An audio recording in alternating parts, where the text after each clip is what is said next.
Welcome to Story Haven. Please relax. Remember to like, subscribe, and enjoy.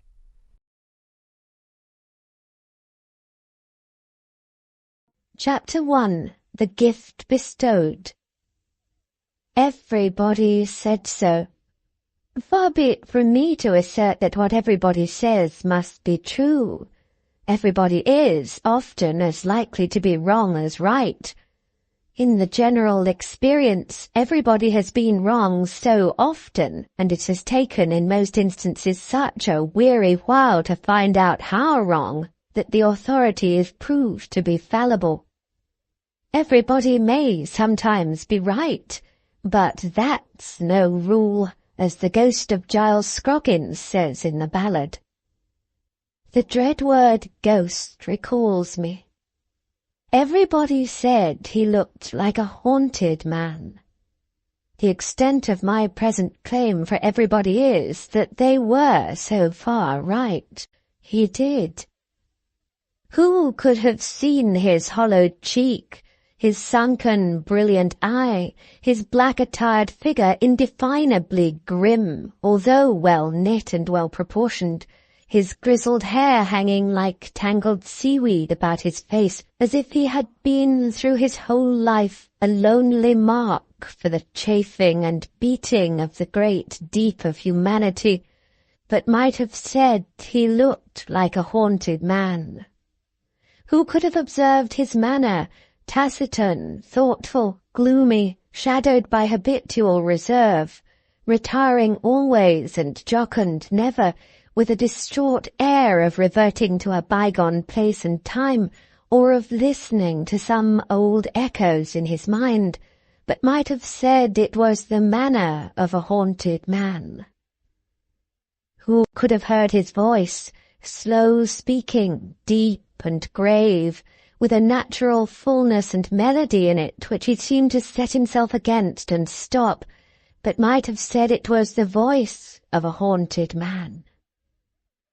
Who that had seen him in his inner chamber, part library and part laboratory, for he was, as the world knew, far and wide, a learned man in chemistry, and a teacher on whose lips and hands a crowd of aspiring ears and eyes hung daily?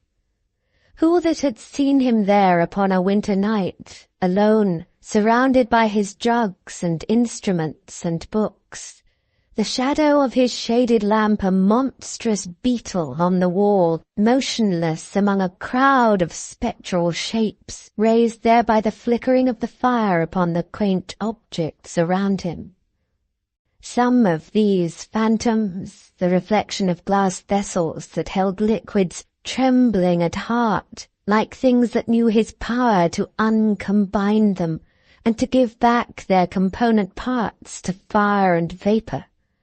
Who that had seen him then, his work done, and he pondering in his chair before the rusted grate and red flame, moving his thin mouth as if in speech, but silent as the dead, would not have said that the man seemed haunted, and the chamber too?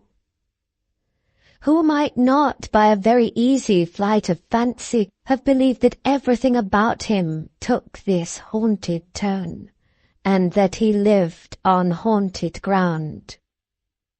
His dwelling was so solitary and vault-like, an old retired part of an ancient endowment for students, once a brave edifice planted in an open place, but now the obsolete whim of forgotten architects, smoke, age, and weather darkened, squeezed on every side by the overgrowing of the great city, and choked like an old well with stones and bricks. Its small quadrangles lying down in very pits formed by the streets and buildings which in course of time had been constructed above its heavy chimney stacks. Its old trees insulted by the neighbouring smoke, which deigned to droop so low when it was very feeble and the weather very moody. Its grass plots struggling with the mildewed earth to be grass or to win any show of compromise. its silent pavements, unaccustomed to the tread of feet and even to the observation of eyes, except when a stray face looked down from the upper world, wondering what nook it was. Its sundial in a little bricked-up corner where no sun had straggled for 100 years, but where, in compensation for the sun's neglect, the snow would lie for weeks when it lay nowhere else, and the black east wind would spin like a huge humming top when in all other places it was silent and still. His dwelling, at its heart and core, within doors at his fireside, was so lowering and old, so crazy, yet so strong, with its worm-eaten beams of wood in the ceiling, and its sturdy floor shelving downward to the great oak chimney-piece, so environed and hemmed in by the pressure of the town, yet so remote in fashion, age, and custom. So quiet, yet so thundering with echoes when a distant voice was raised or a door was shut, echoes not confined to the many low passages and empty rooms, but rumbling and grumbling till they were stifled in the heavy air of the forgotten crypt, where the Norman arches were half buried in the earth. You should have seen him in his dwelling about twilight, in the dead winter time, when the wind was blowing shrill and shrewd with the going down of the blurred sun, when it was just so dark as that the forms of things were indistinct and big, but not wholly lost, when sitters by the fire began to see wild faces and figures, mountains and abysses, ambuscades and armies in the coals, when people in the streets bent down their heads and ran before the weather, when those who were obliged to meet it were stopped at angry corners, stung by wandering snowflakes alighting on the lashes of their eyes, which fell too sparingly and were blown away too quickly to leave a trace upon the frozen ground, when windows of private houses closed up tight and warm, when lighted gas began to burst forth in the busy and the quiet streets, fast blackening otherwise, when stray pedestrians shivering along the latter looked down at the glowing fires in kitchens and sharpened their sharp appetites by sniffing up the fragrance of whole miles of dinners, when travellers by land were bitter cold and looked wearily on gloomy landscapes, rustling and shuddering in the blast, when mariners at sea, outlying upon icy yards, were tossed and swung about the howling ocean dreadfully, when lighthouses on rocks and headlands showed solitary and watchful, and benighted seabirds breasted on against their ponderous lanterns and fell dead, when little readers of storybooks by the firelight trembled to think of Kasim Baba cut into quarters,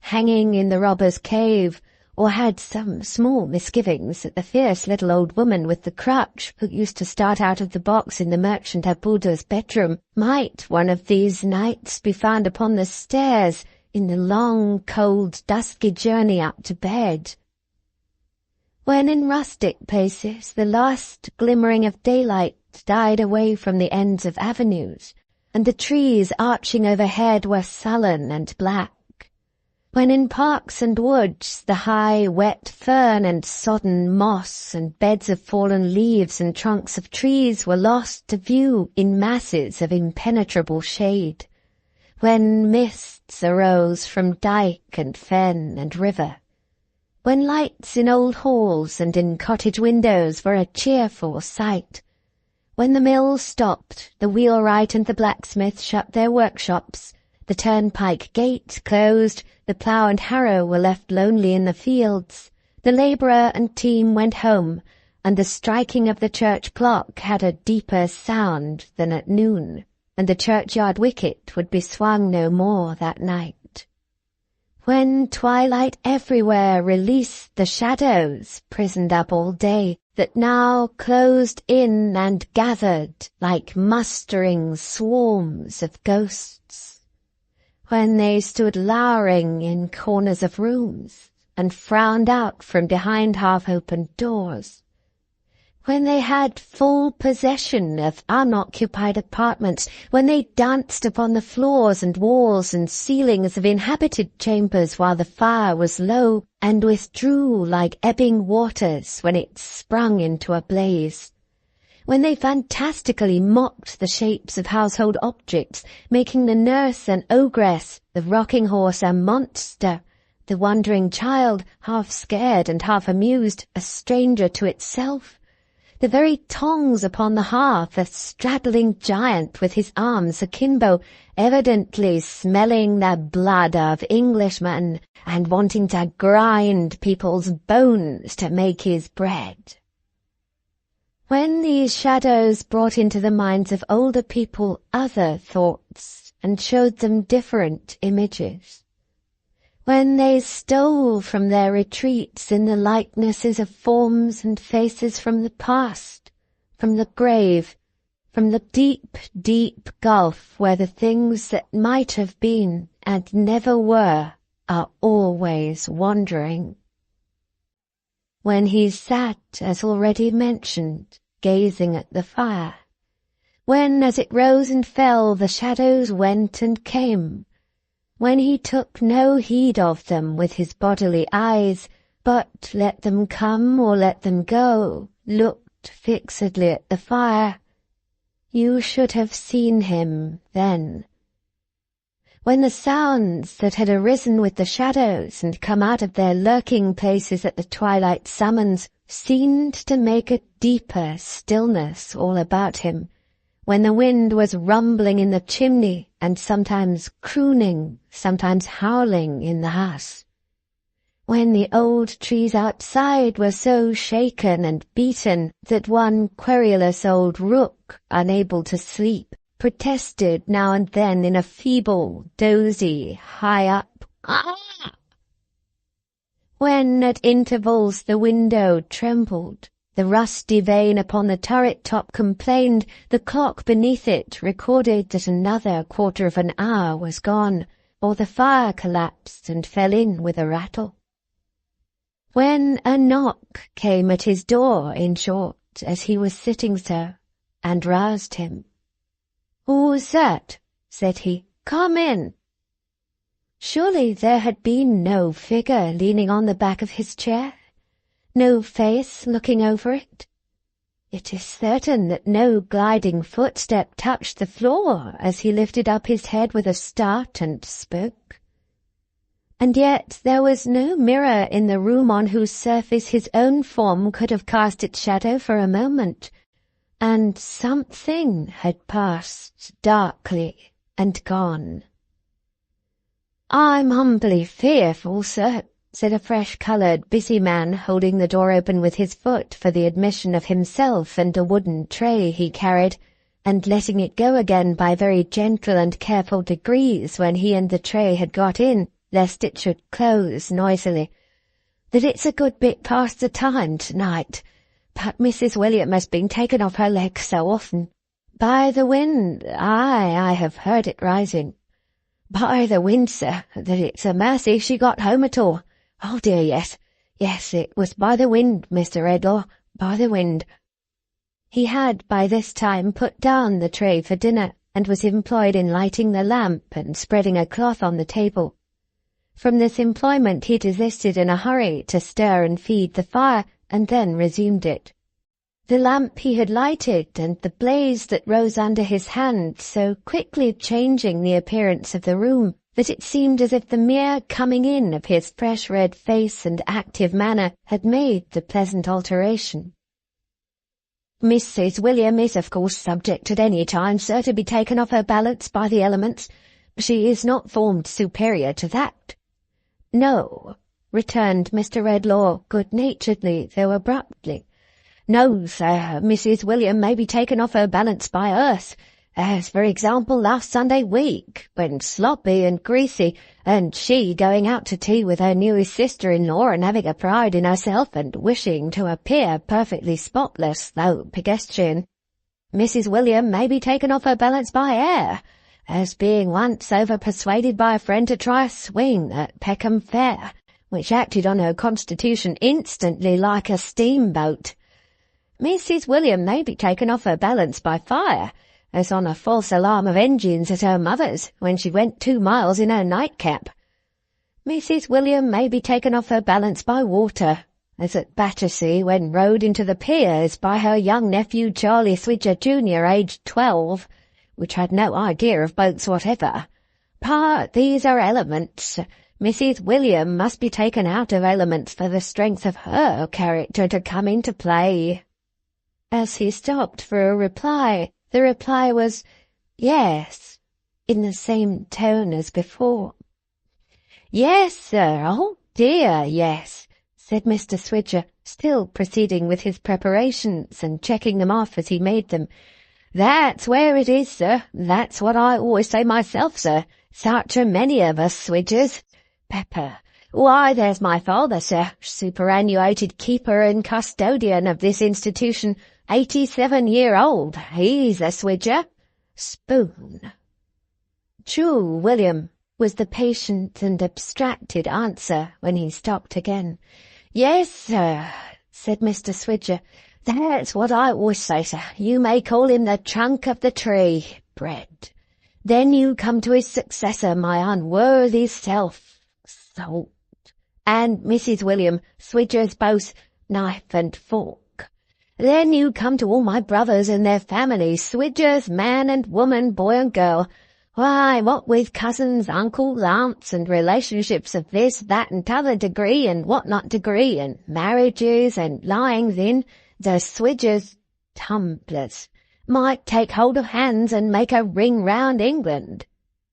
Receiving no reply at all here from the thoughtful man whom he addressed, Mr. William approached him nearer, and made a feint of accidentally knocking the table with a decanter to rouse him. The moment he succeeded, he went on, as if in great alacrity of acquiescence. "Yes, sir, that's just what I say myself, sir. Mrs. William and me have often said so. There's Swidgers enough, we say, without our voluntary contributions. But, in fact, sir, my father is a family in himself, Custers, to take care of, and it happens all for the best that we have no child of our own, though it's made Mrs. William rather quiet like, too. Quite ready for the fowl and mashed potatoes, sir. Mrs. William said she'd dish in 10 minutes when I left the lodge." "I am quite ready," said the other, waking as from a dream and walking slowly to and fro. "Mrs. William has been at it again, sir," said the keeper as he stood warming a plate at the fire and pleasantly shading his face with it. Mr. Redlaw stopped in his walking, and an expression of interest appeared in him. "What I always say myself, sir. She will do it. There's a motherly feeling in Mrs. William's breast that must and will have went." "What has she done?" "Why, sir, not satisfied with being a sort of mother to all the young gentlemen that come up from a variety of parts to attend guild courses of lectures at this ancient foundation. It's surprising how stone chain he catches the heat this frosty weather, to be sure." Here he turned the plate and cooled his fingers. "Well," said Mr. Redlaw. "That's just what I say myself, sir," returned Mr. William, speaking over his shoulder as if in ready and delighted assent. "That's exactly where it is, sir. There ain't one of our students but appears to regard Mrs. William in that light. Every day, right through the course, they puts their heads into the lodge one after another, and they've all got something to tell her or something to ask her. Swidge is the appellation by which they speak of Mrs. William in general among themselves, I'm told. But that's what I say, sir. Better be called ever so far out of your name if it's done in real liking than have it made ever so much of and not cared about. What's a name for? To know a person by. If Mrs. William is known by something better than her name, I allude to Mrs. William's qualities and disposition, never mind her name, though it is Swidger by rights. Let 'em call her Swidge, Widge, Bridge, Lord, London Bridge, Blackfriars, Chelsea, Putney, Waterloo, or Hammersmith Suspension, if they like." The close of this triumphant oration brought him and the plate to the table, upon which he half laid and half dropped it with a lively sense of its being thoroughly eaten, just as the subject of his praises entered the room, bearing another tray and a lantern, and followed by a venerable old man with long grey hair. Mrs. William, like Mr. William, was a simple, innocent-looking person, in whose smooth cheeks the cheerful red of her husband's official waistcoat was very pleasantly repeated. But whereas Mr. William's light hair stood on end all over his head, and seemed to draw his eyes up with it in an excess of bustling readiness for anything, the dark brown hair of Mrs. William was carefully smoothed down and waved away under a trim, tidy cap, in the most exact and quiet manner imaginable. Whereas Mr. William's very trousers hitched themselves up at the ankles as if it were not in their iron-grey nature to rest without looking about them, Mrs. William's neatly flowered skirts, red and white like her own pretty face, were as composed and orderly as if the very wind that blew so hard out of doors could not disturb one of their folds. Whereas his coat had something of a fly-away and half-off appearance about the collar and breast, her little bodice was so placid and neat that there should have been protection for her in it had she needed any with the roughest people. Who could have had the heart to make so calm a bosom swell with grief, or throb with fear, or flutter with a thought of shame? To whom would its repose and peace have not appealed against disturbance, like the innocent slumber of a child? "Punctual, of course, Milly," said her husband, relieving her of the tray, "or it wouldn't be you.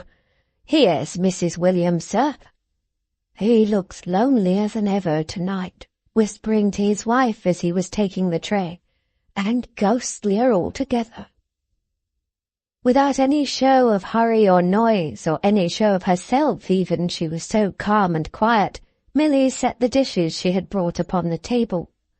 Mr. William, after much clattering and running about, having only gained possession of a butterboat of gravy, which he stood ready to serve. "What is that the old man has in his arms?" asked Mr. Redlaw as he sat down to his solitary meal. "Holly, sir," replied the quiet voice of Milly. "That's what I say myself, sir," interposed Mr. William, striking in with the butterboat. "Berries is so seasonable to the time of year. Brown gravy." "Another Christmas come, another year gone," murmured the chemist with a gloomy sigh. "More figures in the lengthening sum of recollection that we work and work at to our torment, till death idly jumbles all together and rubs all out. So, Philip," breaking off and raising his voice as he addressed the old man, standing apart with his glistening burden in his arms, from which the quiet Mrs. William took small branches which she noiselessly trimmed with her scissors and decorated the room with, while her aged father-in-law looked on much interested in the ceremony. "My duty to you, sir," returned the old man. "Should have spoke before, sir, but know your ways, Mr. Redlaw, proud to say, and wait till spoke to. Merry Christmas, sir, and Happy New Year, and many of them. I've had a pretty many of 'em myself, and may take the liberty of wishing 'em. I'm 87. "Have you had so many that were merry and happy?" asked the other. "Aye, sir, ever so many," returned the old man. "Is his memory impaired with age? It is to be expected now," said Mr. Redlaw, turning to the son and speaking lower. "Not a morsel of it, sir," replied Mr. William. "That's exactly what I say myself, sir. There never was such a memory as my father's. He's the most wonderful man in the world. He don't know what forgetting means. It's the very observation I'm always making to Mrs. Williams, sir, if you'll believe me." Mr. Swidger, in his polite desire to seem to acquiesce at all events, delivered this as if there were no iota of contradiction in it, and it were all said in unbounded and unqualified assent.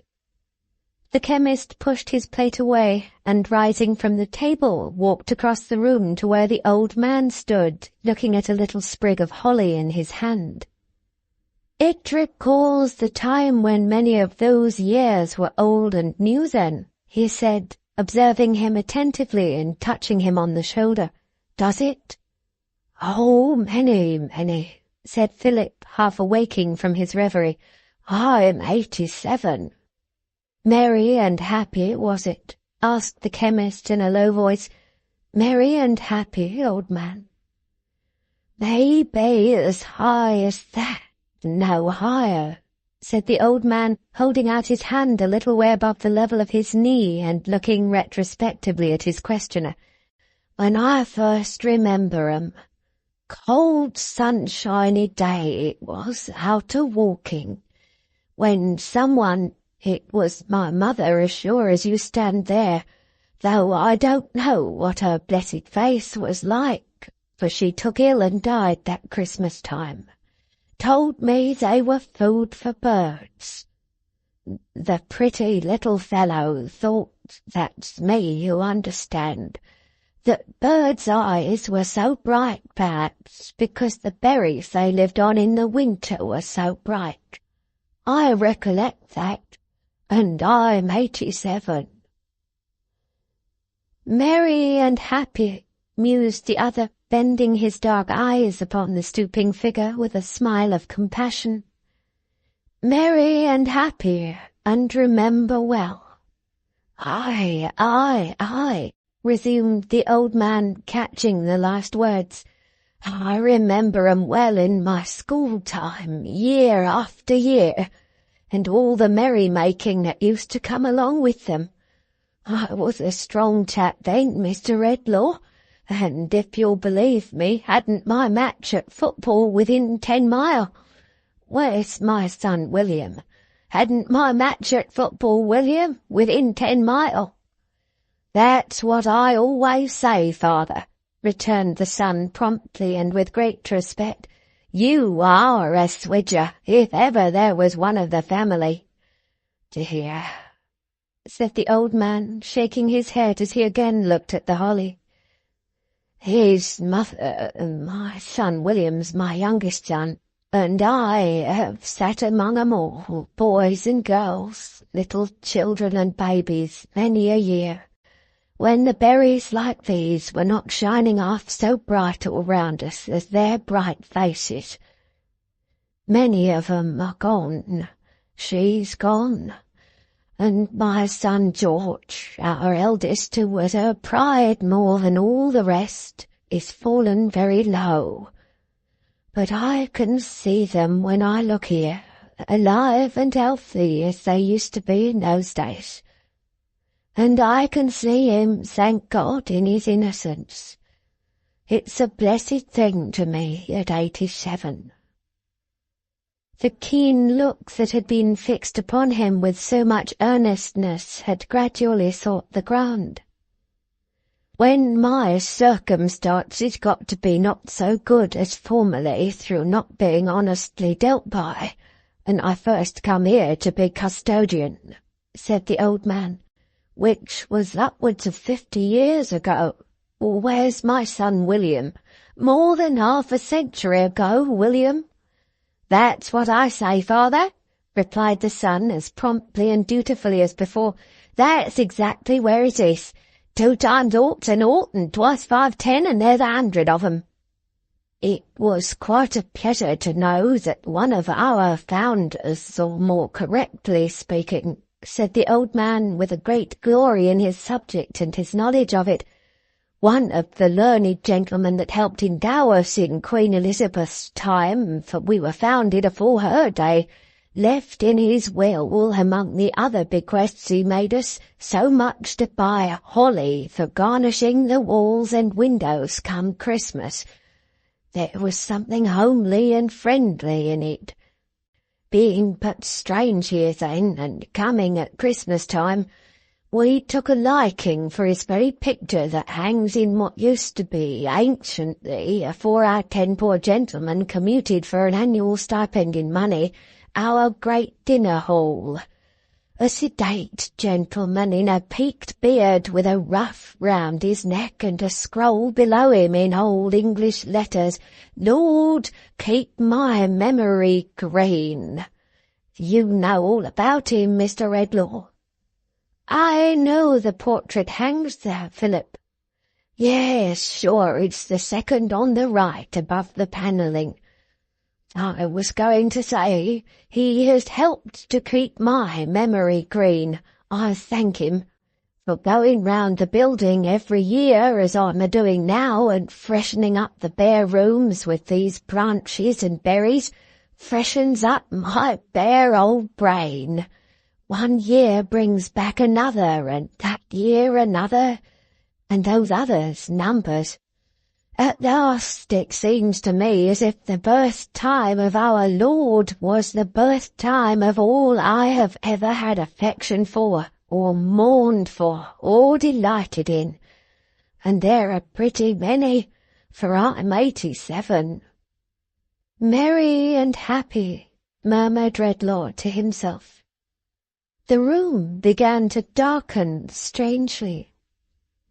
So you see, sir, pursued old Philip, whose hale wintry cheek had warmed into a ruddier glow, and whose blue eyes had brightened while he spoke, I have plenty to keep when I keep this present season. Now, where's my quiet mouse? Chattering's the sin of my time of life, and there's half the building to do yet. If the cold don't freeze us first, or the wind don't blow us away, or the darkness don't swallow us up. The quiet mouse had brought her calm face to his side and silently taken his arm before he finished speaking. Come away, my dear, said the old man. Mr. Redlaw won't settle to his dinner otherwise till it's cold as the winter. I hope you'll excuse me rambling on, sir. And I wish you good night, and once again a merry— Stay, said Mr. Redlaw, resuming his place at the table, more, it would have seemed from his manner, to reassure the old keeper than in any remembrance of his own appetite. Spare me another moment, Philip. William, you were going to tell me something to your excellent wife's honour. It will not be disagreeable to her to hear you praise her. What was it? Why, that's where it is, you say, sir, returned Mr. William Swidger, looking towards his wife in considerable embarrassment. Mrs. Williams got her eye upon me. But you're not afraid of Mrs. Williams' eye? Why, no, sir, returned Mr. Swidger. That's what I say myself. It wasn't made to be afraid of. It wouldn't have been made so mild if that was the intention, but I wouldn't like to— Milly— him, you know, down in the buildings. Mr. William, standing behind the table and rummaging disconcertedly among the objects upon it, directed persuasive glances at Mrs. William, and secret jerks of his head and thumb at Mr. Redlaw, as alluring her towards him. Him, you know, my love, said Mr. William, down in the buildings. Tell, my dear, you're the works of Shakespeare in comparison with myself. Down in the buildings, you know, my love. Student. Student, repeated Mr. Redlaw, raising his head. That's what I say, sir, cried Mr. William in the utmost animation of assent. If it wasn't the poor student down in the buildings, why should you wish to hear it from Mrs. William's lips? Mrs. William, my dear, buildings. I didn't know, said Milly, with a quiet frankness, free from any haste or confusion, that William had said anything about it, or I wouldn't have come. I asked him not to. It's a sick young gentleman, sir, and very poor, I am afraid, who is too ill to go home this holiday time, and lives unknown to anyone in but a common kind of lodging for a gentleman down in Jerusalem buildings. That's all, sir. Why have I never heard of him? said the chemist, rising hurriedly. "Why has he not made his situation known to me? Sick! Give me my hat and cloak. Poor— What house? What number?" "Oh, you mustn't go there, sir," said Milly, leaving her father-in-law and calmly confronting him with her collected little face and folded hands. "Not go there?" "Oh, dear, no," said Milly, shaking her head as at a most manifest and self-evident impossibility. "It couldn't be thought of." "What do you mean? Why not?" "Why, you see, sir," said Mr. William Swidger, persuasively and confidentially, "that's what I say. Depend upon it, the young gentleman would never have made his situation known to one of his own sex. Mrs. William has got into his confidence, but that's quite different. They all confide in Mrs. William. They all trust her. A man, sir, couldn't have got a whisper out of him, but woman, sir, and Mrs. William combined." "There is good sense and delicacy in what you say, William," returned Mr. Redlaw, observant of the gentle and composed face at his shoulder. And laying his finger on his lip, he secretly put his purse into her hand. "Oh, dear, no, sir," cried Milly, giving it back again. "Worse and worse. Couldn't be dreamed of." Such a staid, matter-of-fact housewife she was, and so unruffled by the momentary haste of this rejection, that an instant afterwards she was tidily picking up a few leaves which had strayed from between her scissors and her apron when she had arranged the holly. Finding, when she rose from her stooping posture, that Mr. Redlaw was still regarding her with doubt and astonishment, she quietly repeated, looking about the while for any other fragments that might have escaped her observation, "Oh, dear, no, sir. He said that of all the world he would not be known to you or receive help from you, though he is a student in your class. I have made no terms of secrecy with you, but I trust to your honour completely." "Why did he say so?" "Indeed, I can't tell, sir," said Milly, after thinking a little, "because I am not at all clever, you know, and I wanted to be useful to him in making things neat and comfortable about him, and employed myself that way. But I know he is poor and lonely, and I think he is somehow neglected too. How dark it is!" The room had darkened more and more. There was a very heavy gloom and shadow gathering behind the chemist's chair. "What more about him?" he asked. "He is engaged to be married when he can afford it," said Milly, "and is studying, I think, to qualify himself to earn a living. I have seen a long time that he has studied hard and denied himself much. How very dark it is!" "It's turned colder, too," said the old man, rubbing his hands. "There is a chill and dismal feeling in the room. Where's my son William? William, my boy, turn the lamp and rouse the fire." Milly's voice resumed, like quiet music very softly played. "He muttered in his broken sleep yesterday afternoon after talking to me," this was to herself, "about someone dead and some great wrong done that could never be forgotten. But whether to him or to another person I don't know. Not by him, I am sure. And, in short, Mrs. William, you see, which she wouldn't say herself, Mr. Redlaw, if she was to stop here till the new year after this next one," said Mr. William, coming up to him to speak in his ear, "has done him worlds of good, bless you, worlds of good. All at home just the same as ever. My father made us snug and comfortable, not a crumb of litter to be found in the house if you were to offer £50 ready money for it. Mrs. William apparently never out of the way, yet Mrs. William backwards and forwards, up and down, a mother to him." The room turned darker and colder, and the gloom and shadow gathering behind the chair was heavier. "Not content with this, sir, Mrs. William goes and finds this very night when she was coming home, it's not above a couple of hours ago, a creature more like a young wild beast than a young child, shivering upon a doorstep.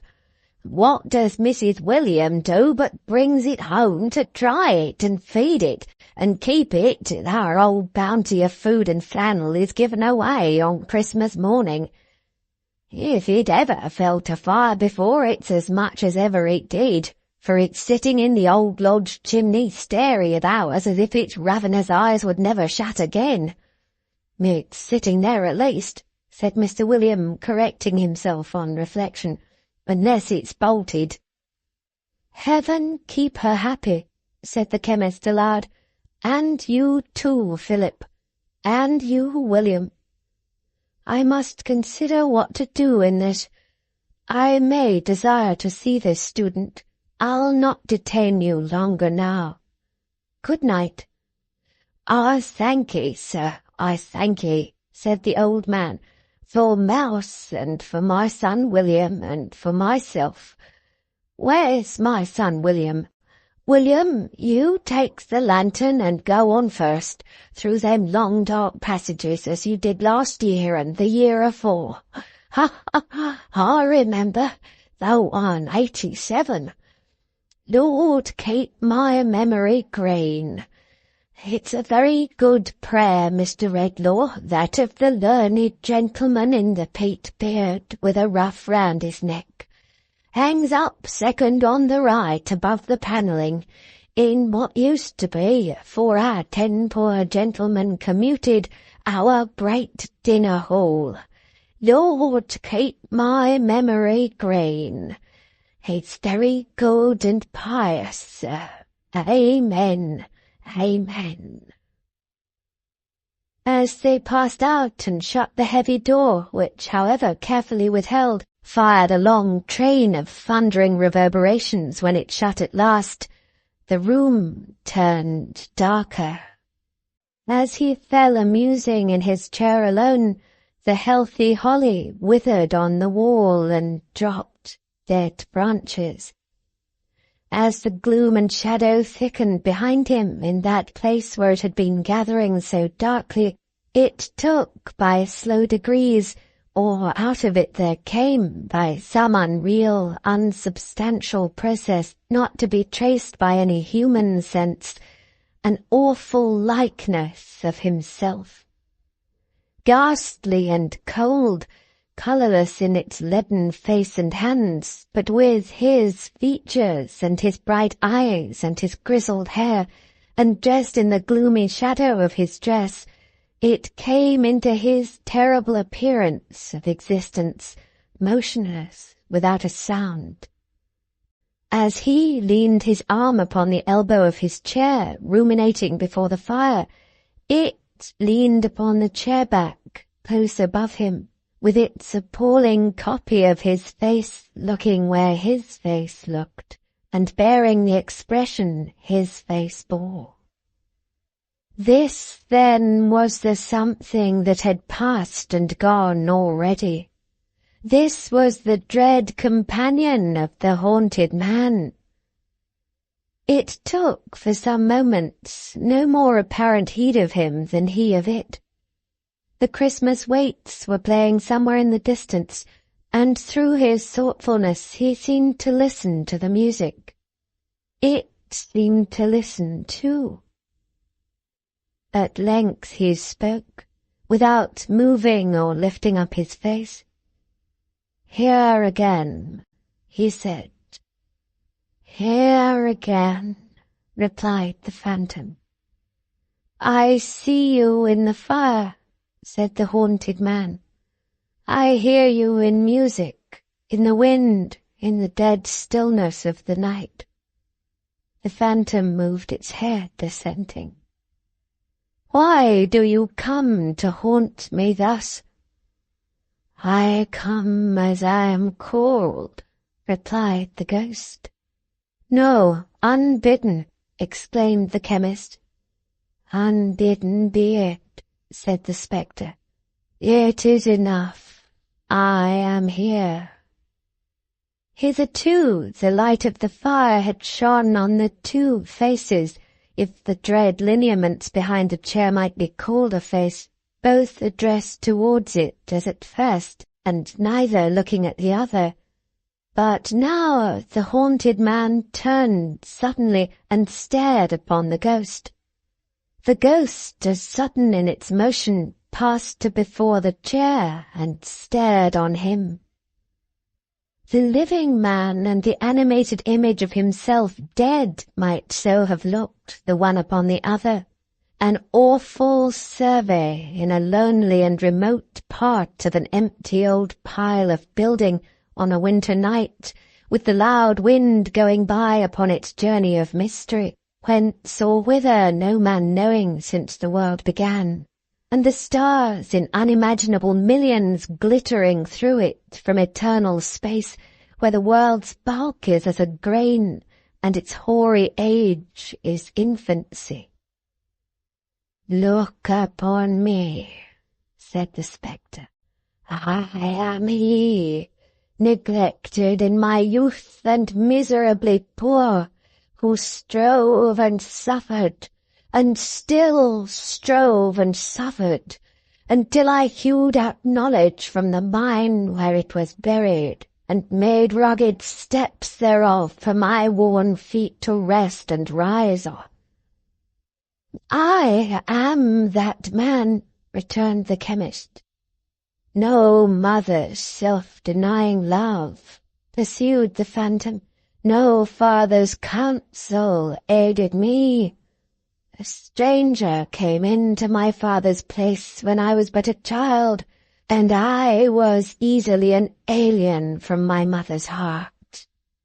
My parents at the best were of that sort whose care soon ends, and whose duty is soon done, who cast their offspring loose early, as birds do theirs, and if they do well, claim the merit, and if ill, the pity." It paused and seemed to tempt and goad him with its look, and with the manner of its speech, and with its smile. "I am he," pursued the phantom, "who in this struggle upward found a friend. I made him, won him, bound him to me. We worked together, side by side. All the love and confidence that in my earlier youth had had no outlet and found no expression, I bestowed on him." "Not all," said Redlaw hoarsely. "No, not all," returned the phantom. "I had a sister." The haunted man, with his head resting on his hands, replied, "I had." The phantom, with an evil smile, drew closer to the chair, and resting its chin upon its folded hands upon the back, and looking down into his face with searching eyes that seemed instinct with fire, went on, "Such glimpses of the light of home as I had ever known had streamed from her. How young she was! How fair, how loving! I took her to the first poor roof that I was master of, and made it rich. She came into the darkness of my life and made it bright. She is before me. I saw her in the fire, but now I hear her in music, in the wind, in the dead stillness of the night," returned the haunted man. "Did he love her?" said the phantom, echoing his contemplative tone. "I think he did once. I am sure he did. Better had she loved him less secretly, less dearly, from the shallower depths of a more divided heart." "Let me forget it," said the chemist, with an angry motion of his hand. "Let me blot it from my memory." The spectre, without stirring, and with its unwinking, cruel eyes still fixed upon his face, went on. A dream like hers stole upon my own life. It did, said Redlaw. A love as like hers, pursued the phantom, as my inferior nature might cherish, arose in my own heart. I was too poor to bind its object to my fortune then by any thread of promise or entreaty. I loved her far too well to seek to do it. But more than ever I had striven in my life, I strove to climb. Only an inch gained brought me something nearer to the height. I toiled up. In the late pauses of my labour at that time, my sister, sweet companion, still sharing with me the expiring embers and the cooling hearth, when day was breaking, what pictures of the future did I see? I saw them in the fire, but now, he murmured, they come back to me in music, in the wind, in the dead stillness of the night, in the revolving years. Pictures of my own domestic life in after-time, with her who was the inspiration of my toil. Pictures of my sister made the wife of my dear friend on equal terms, for he had some inheritance, we none. Pictures of our sobered age and mellowed happiness, and of the golden links extending back so far that should bind us and our children in a radiant garland, said the phantom. Pictures, said the haunted man, that were delusions. Why is it my doom to remember them too well? Delusions, echoed the phantom in its changeless voice, and glaring on him with its changeless eyes. For my friend, in whose breast my confidence was locked as in my own, passing between me and the centre of the system of my hopes and struggles, won her to himself, and shattered my frail universe. My sister, doubly dear, doubly devoted, doubly cheerful in my home, lived on to see me famous, and my old ambition so rewarded when its spring was broken. And then died, he interposed, died gentle as ever, happy, and with no concern but for her brother. Peace. The phantom watched him silently. Remembered, said the haunted man after a pause, yes, so well remembered that even now, when years have passed, and nothing is more idle or more visionary to me than the boyish love so long outlived, I think of it with sympathy, as if it were a younger brother's or a son's. Sometimes I even wonder when her heart first inclined to him, and how it had been affected towards me. Not lightly once, I think. But that is nothing. Early unhappiness, a wound from a hand I loved and trusted, and a loss that nothing can replace, outlive such fancies. Thus, said the phantom, I bear within me a sorrow and a wrong. Thus I prey upon myself. Thus memory is my curse, and if I could forget my sorrow and my wrong, I would. Mocker, said the chemist, leaping up and making with a wrathful hand at the throat of his other self. Why have I always that taunt in my ears? Forbear, exclaimed the spectre in an awful voice. Lay a hand on me and die. He stopped midway, as if its words had paralyzed him, and stood looking on it. It had glided from him. It had its arm raised high in warning, and a smile passed over its unearthly features as it reared its dark figure in triumph. "If I could forget my sorrow and wrong, I would," the ghost repeated. "If I could forget my sorrow and wrong, I would." "Evil spirit of myself," returned the haunted man in a low, trembling tone, "my life is darkened by that incessant whisper." "It is an echo," said the phantom. "If it be an echo of my thoughts, as now indeed I know it is," rejoined the haunted man, "why should I therefore be tormented? It is not a selfish thought. I suffer it to range beyond myself. All men and women have their sorrows, most of them their wrongs, ingratitude and sordid jealousy and interest besetting all degrees of life. Who would not forget their sorrows and their wrongs?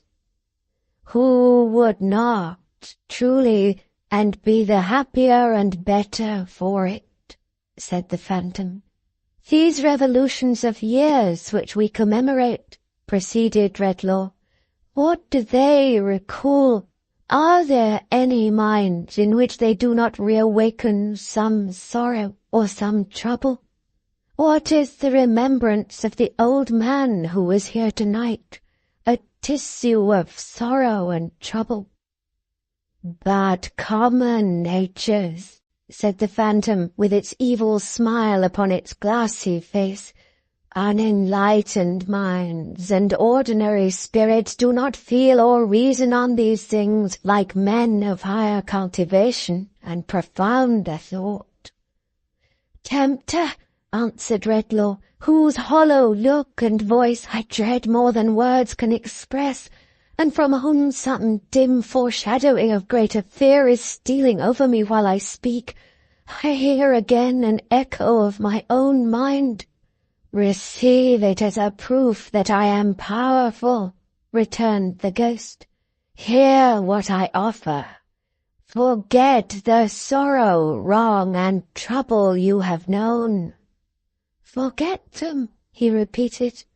"I have the power to cancel their remembrance, to leave but very faint, confused traces of them that will die out soon," returned the spectre. "Say, it is done."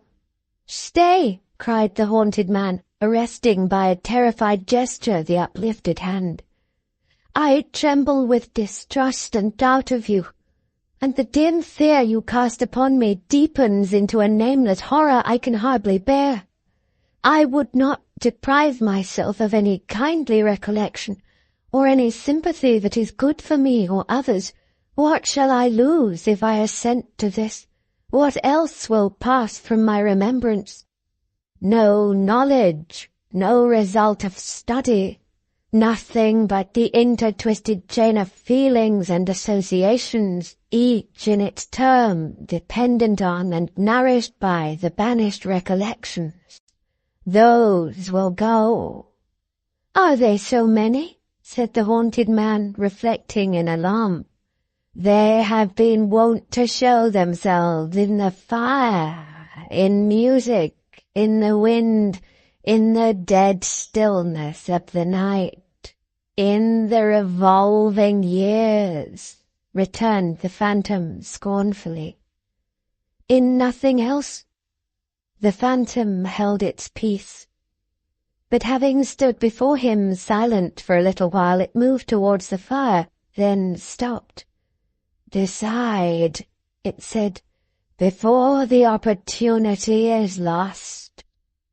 "A moment, I call heaven to witness," said the agitated man, "that I have never been a hater of my kind, never morose, indifferent, or hard to anything around me. If, living here alone, I have made too much of all that was and might have been, and too little of what is, the evil, I believe, has fallen on me and not on others. But if there were poison in my body, should I not, possessed of antidotes and knowledge how to use them, use them? If there be poison in my mind, and through this fearful shadow I can cast it out, shall I not cast it out? Say, said the spectre, is it done? A moment longer, he answered hurriedly. I would forget it if I could. Have I thought that alone? Or has it been the thought of thousands upon thousands, generation after generation? All human memory is fraught with sorrow and trouble. My memory is as the memory of other men, but other men have not this choice. Yes, I close the bargain. Yes, I will forget my sorrow, wrong, and trouble. Say, said the spectre, is it done? It is. It is. And take this with you, man whom I here announce. The gift that I have given, you shall give again, go where you will. Without recovering yourself the power that you have yielded up, you shall henceforth destroy its like in all whom you approach. Your wisdom has discovered that the memory of sorrow, wrong, and trouble is the lot of all mankind, and that mankind would be the happier in its other memories without it. Go, be its benefactor. Freed from such remembrance, from this hour, carry involuntarily the blessing of such freedom with you. Its diffusion is inseparable and inalienable from you. Go, be happy in the good you have won, and in the good you do. The phantom, which had held its bloodless hand above him while it spoke, as if in some unholy invocation or some ban, and which had gradually advanced its eyes so close to his that he could see how they did not participate in the terrible smile upon its face, but were a fixed, unalterable, steady horror, melted before him and was gone. As he stood rooted to the spot, possessed by fear and wonder, and imagining he heard repeated in melancholy echoes, dying away fainter and fainter, the words, "Destroy its like in all whom you approach," a shrill cry reached his ears. It came not from the passage beyond the door, but from another part of the old building, and sounded like the cry of someone in the dark who had lost the way. He looked confusedly upon his hands and limbs, as if to be assured of his identity, and then shouted in reply, loudly and wildly, for there was a strangeness and terror upon him, as if he too were lost. The cry responding, and being nearer, he caught up the lamp and raised a heavy curtain in the wall, by which he was accustomed to pass into and out of the theatre where he lectured, which adjoined his room. Associated with youth and animation, and a high amphitheatre of faces which his entrance charmed to interest in a moment, it was a ghostly place when all this life was faded out of it, and stared upon him like an emblem of death. "Hello!" he cried. "Hello! This way! Come to the light!" When, as he held the curtain with one hand, and with the other raised the lamp and tried to pierce the gloom that filled the place, something rushed past him into the room like a wildcat and crouched down in a corner. "What is it?" he said hastily. He might have asked what is it, even had he seen it well, as presently he did when he stood looking at it gathered up in its corner. A bundle of tatters, held together by a hand, in size and form almost an infant's, but in its greedy, desperate little clutch a bad old man's. A face rounded and smoothed by some half-dozen years, but pinched and twisted by the experiences of a life. Bright eyes, but not youthful. Naked feet, beautiful in their childish delicacy, ugly in the blood and dirt that cracked upon them. A baby's savage, a young monster, a child who had never been a child, a creature who might live to take the outward form of man, but who within would live and perish a mere beast.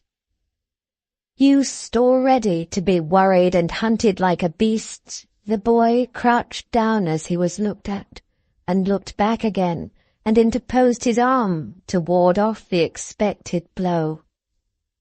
"I'll bite," he said, "if you hit me." The time had been, and not many minutes since, when such a sight as this would have wrung the chemist's heart. He looked upon it now coldly, but with a heavy effort to remember something, he did not know what. He asked the boy what he did there, and whence he came. "Where's the woman?" he replied. "I want to find the woman." "Who?" "The woman that brought me here and set me by the large fire. She was so long gone that I went to look for her and lost myself. I don't want you. I want the woman." He made a spring so suddenly to get away that the dull sound of his naked feet upon the floor was near the curtain when Redlaw caught him by his rags. "Come, you let me go," muttered the boy, struggling and clenching his teeth. "I've done nothing to you. Let me go, will you, to the woman?" "That is not the way. There is a nearer one," said Redlaw, detaining him in the same blank effort to remember some association that ought of right to bear upon this monstrous object. "What is your name?" "Got none." "Where do you live?" "Live? What's that?" The boy shook his hair from his eyes to look at him for a moment, and then, twisting round his legs and wrestling with him, broke again into his repetition of, "You let me go, will you? I want to find the woman." The chemist led him to the door. "This way," he said, looking at him still confusedly, but with repugnance and avoidance growing out of his coldness. "I'll take you to her." The sharp eyes in the child's head, wandering round the room, lighted on the table where the remnants of the dinner were. "Give me some of that," he said covetously. "Has she not fed you?" "I shall be hungry again tomorrow, shan't I? Ain't I hungry every day?" Finding himself released, he bounded at the table like some small animal of prey, and hugging to his breast bread and meat and his own rags all together, said, "There! Now take me to the woman." As the chemist, with a newborn dislike to touch him, sternly motioned him to follow and was going out of the door, he trembled and stopped. "The gift that I have given, you shall give again, go where you will." The phantom's words were blowing in the wind, and the wind blew chill upon him. "I'll not go there tonight," he murmured faintly. "I'll go nowhere tonight. Boy, straight down this long arched passage and past the great dark door into the yard. You see the fire shining on the window there." "The woman's fire?" inquired the boy.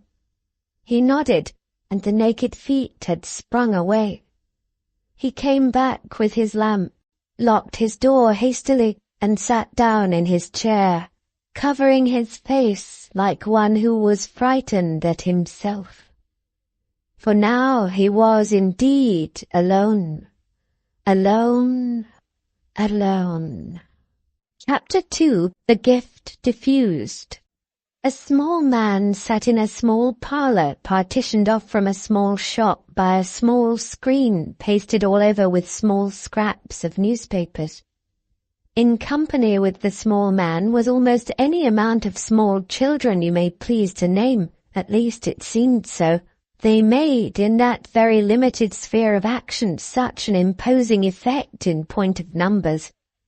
Of these small fry, 2 had, by some strong machinery, been got into bed in a corner, where they might have reposed snugly enough in the sleep of innocence, but for a constitutional propensity to keep awake, and also to scuffle in and out of bed. The immediate occasion of these predatory dashes at the waking world was the construction of an oyster-shell wall in a corner by 2 other youths of tender age, on which fortification the 2 in bed made harassing descents, like those accursed Picts and Scots who beleaguer the early historical studies of most young Britons, and then withdrew to their own territory. In addition to the stir attendant on these inroads and retorts of the invaded, who pursued hotly and made lunges at the bedclothes under which the marauders took refuge, another little boy in another little bed contributed his mite of confusion to the family stock by casting his boots upon the waters, in other words, by launching these and several small objects, inoffensive in themselves, though of a hard substance considered as missiles, at the disturbers of his repose, who were not slow to return these compliments.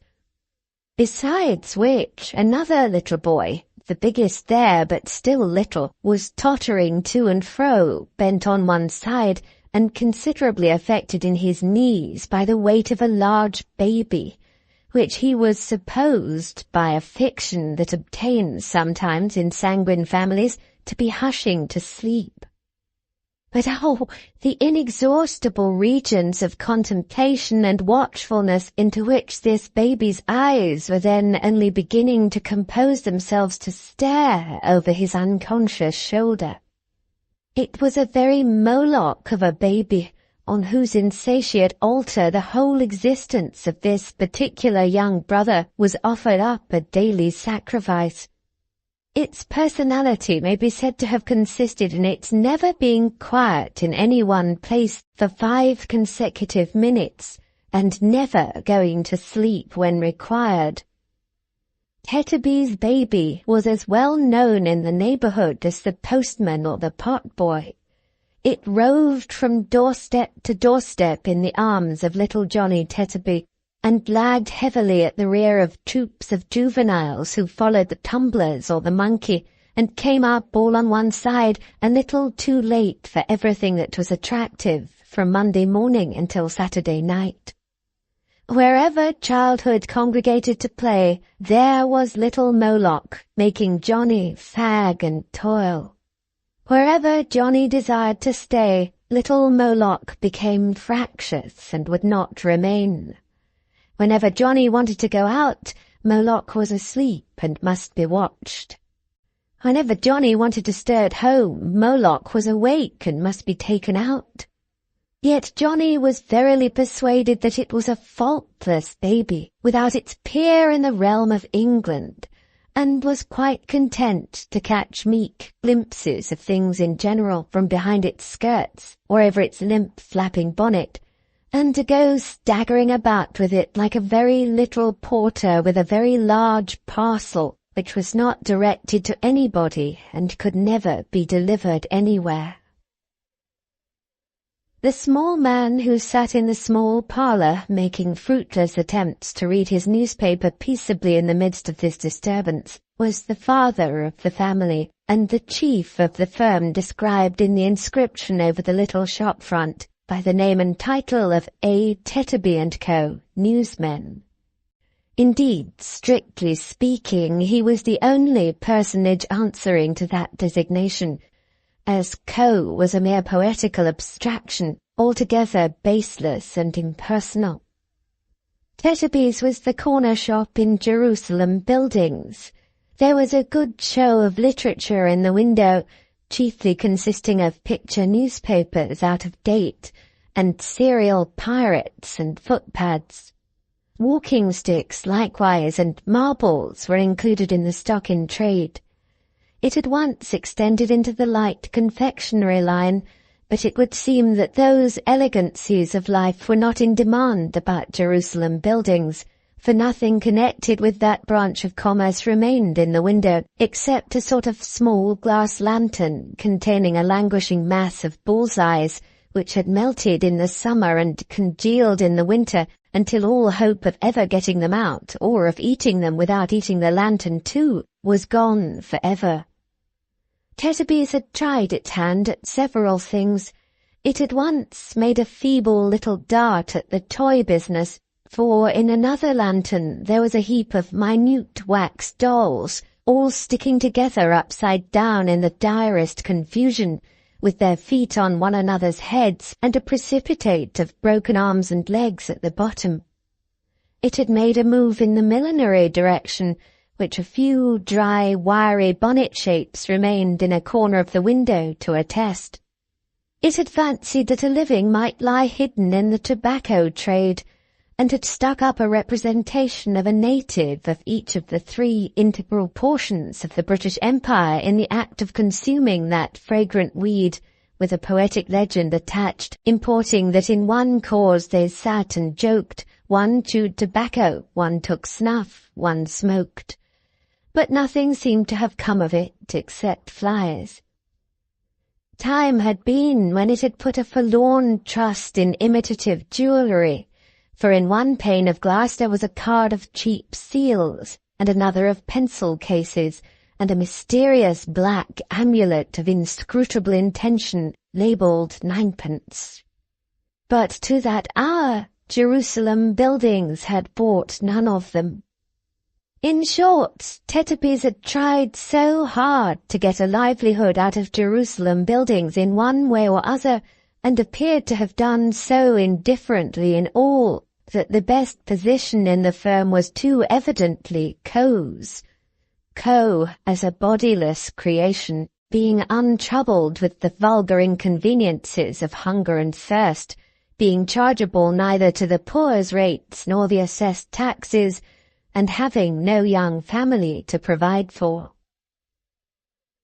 Tetterby himself, however, in his little parlour, as already mentioned, having the presence of a young family impressed upon his mind in a manner too clamorous to be disregarded, or to comport with the quiet perusal of a newspaper, laid down his paper, wheeled in his distraction a few times round the parlour like an undecided carrier pigeon, made an ineffectual rush at 1 or 2 flying little figures in bedgowns that skimmed past him, and then, bearing suddenly down upon the only unoffending member of the family, boxed the ears of little Moloch's nurse. "You bad boy," said Mr. Tetterby, "haven't you any feeling for your poor father after the fatigues and anxieties of a hard winter's day since 5 o'clock in the morning, but must you wither his rest and corrode his latest intelligence with your vicious tricks? Isn't it enough, sir, that your brother Dolphus is toiling and moiling in the fog and cold, and you rolling in the lap of luxury with a baby and everything you could wish for?" said Mr. Tetterby, heaping this up as a great climax of blessings. "But must you make a wilderness of home and maniacs of your parents? Must you, Johnny, eh?" At each interrogation Mr. Tetterby made a feint of boxing his ears again, but thought better of it and held his hand. "Oh, father," whimpered Johnny, "when I wasn't doing anything, I'm sure, but taking such care of Sally and getting her to sleep. Oh, father." "I wish my little woman would come home," said Mr. Tetterby, relenting and repenting. "I only wish my little woman would come home. I ain't fit to deal with her. They make my head go round and get the better of me. Oh, Johnny, isn't it enough that your dear mother has provided you with that sweet sister?" indicating Moloch. "Isn't it enough that you were 7 boys before with that array of gal, and that your dear mother went through what she did go through on purpose that you might all of you have a little sister, but must you so behave yourself as to make my head swim?"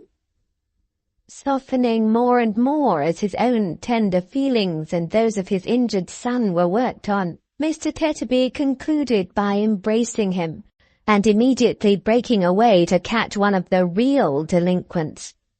A reasonably good start occurring, he succeeded, after a short but smart run and some rather severe cross-country work under and over the bedsteads and in and out among the intricacies of the chairs, in capturing his infant, whom he condignly punished and bore to bed. This example had a powerful and apparently mesmeric influence on him of the boots, who instantly fell into a deep sleep, though he had been but a moment before broad awake and in the highest possible feather. Nor was it lost upon the two young architects, who retired to bed in an adjoining closet with great privacy and speed. The comrade of the intercepted one also shrinking into his nest with similar discretion, Mr. Tetterby, when he paused for breath, found himself unexpectedly in a scene of peace. "My little woman herself," said Mr. Tetterby, wiping his flushed face, "could hardly have done it better. I only wish my little woman had had it to do, I do indeed." Mr. Tetterby sought upon his screen for a passage appropriate to be impressed upon his children's minds on the occasion, and read the following. "It is an undoubted fact that all remarkable men have had remarkable mothers, and have respected them in after life as their best friends. Think of your own remarkable mother, my boys," said Mr. Tetterby, "and know her value while she is still among you." He sat down in his chair by the fire and composed himself cross-legged over his newspaper.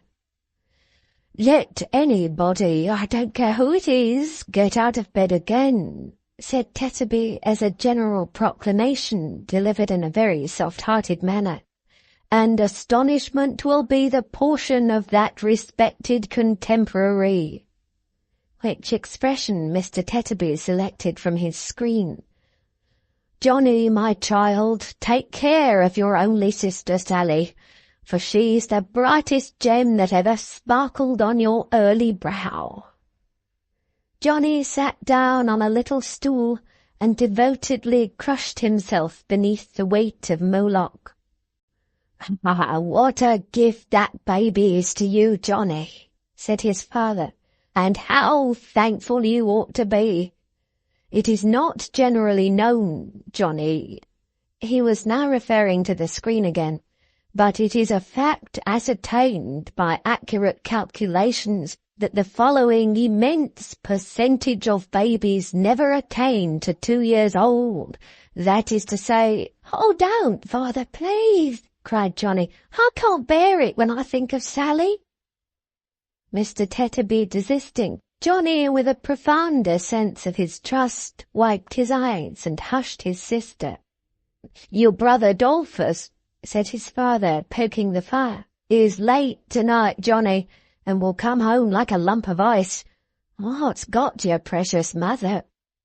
"Here's mother and Dolphus too, father," exclaimed Johnny. "I think—" "You're right," returned his father, listening. "Yes, that's the footstep of my little woman."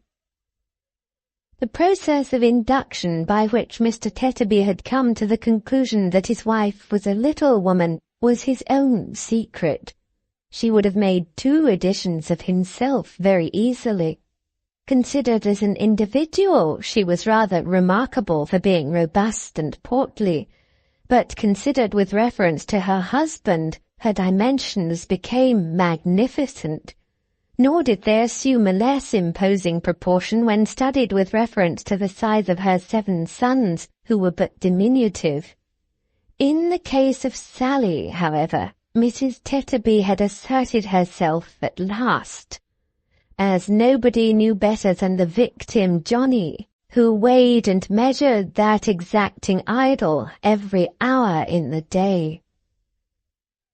Mrs. Tetterby, who had been marketing and carried a basket, threw back her bonnet and shawl and, sitting down, fatigued, commanded Johnny to bring his sweet charge to her straightway for a kiss.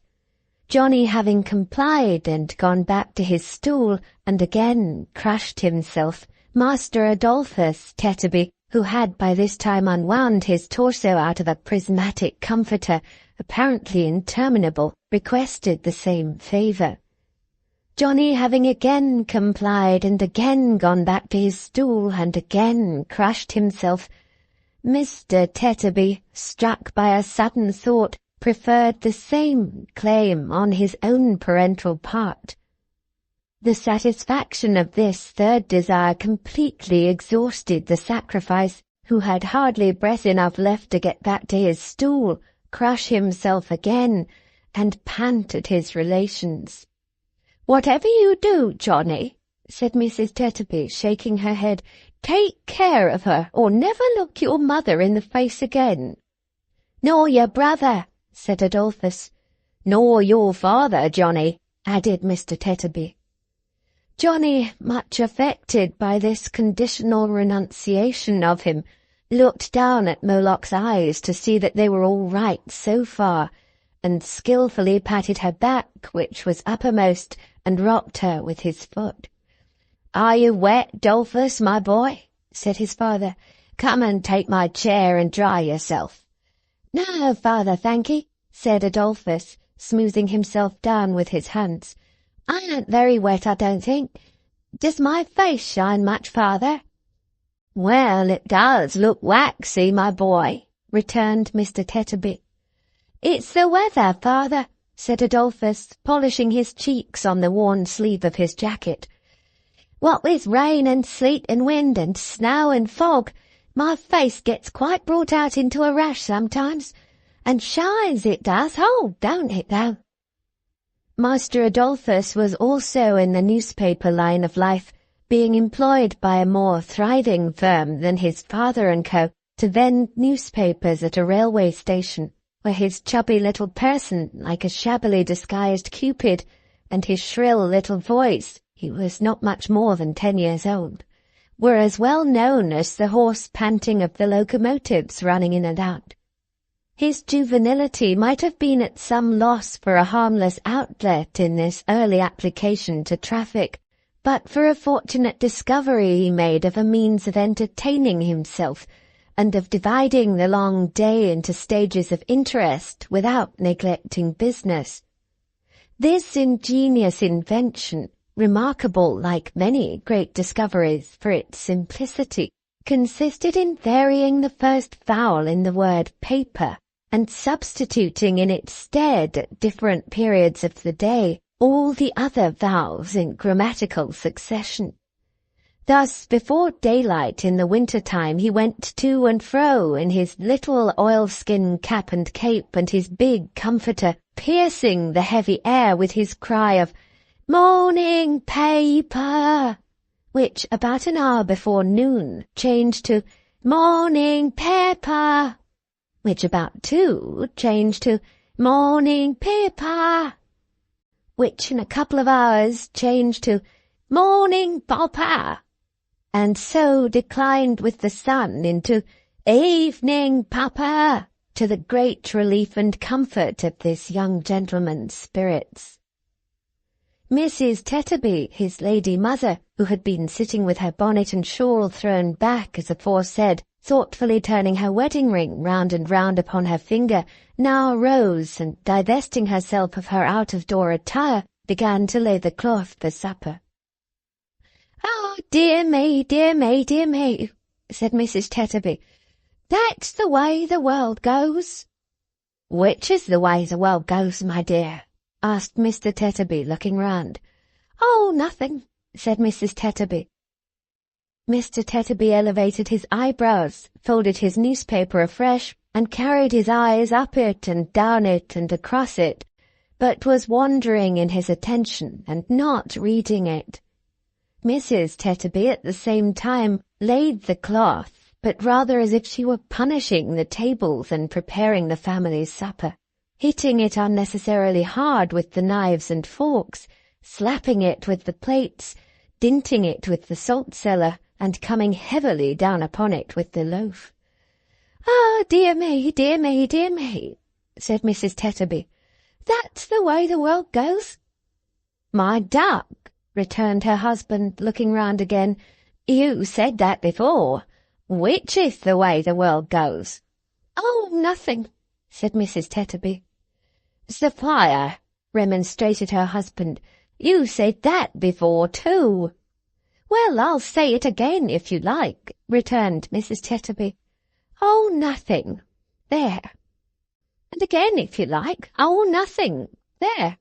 And again if you like. Oh, nothing. Now then." Mr. Tetterby brought his eye to bear upon the partner of his bosom, and said in mild astonishment, "My little woman, what has put you out?" "I'm sure I don't know," she retorted. "Don't ask me. Who said I was put out at all? I never did."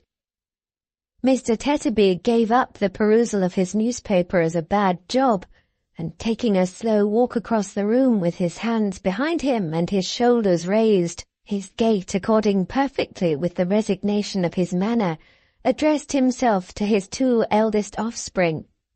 "Your supper will be ready in a minute, Dolphus," said Mr. Tetterby. "Your mother has been out in the wet to the cook's shop to buy it. It was very good of your mother so to do. You shall get some supper too very soon, Johnny. Your mother's pleased with you, my man, for being so attentive to your precious sister."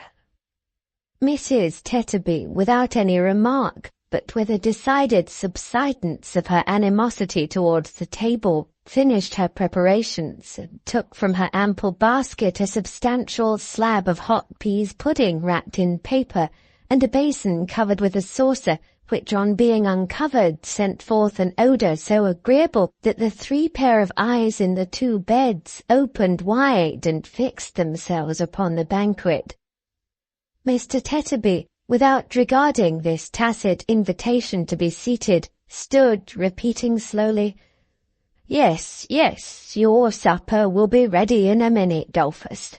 Your mother went out in the wet to the cook's shop to buy it.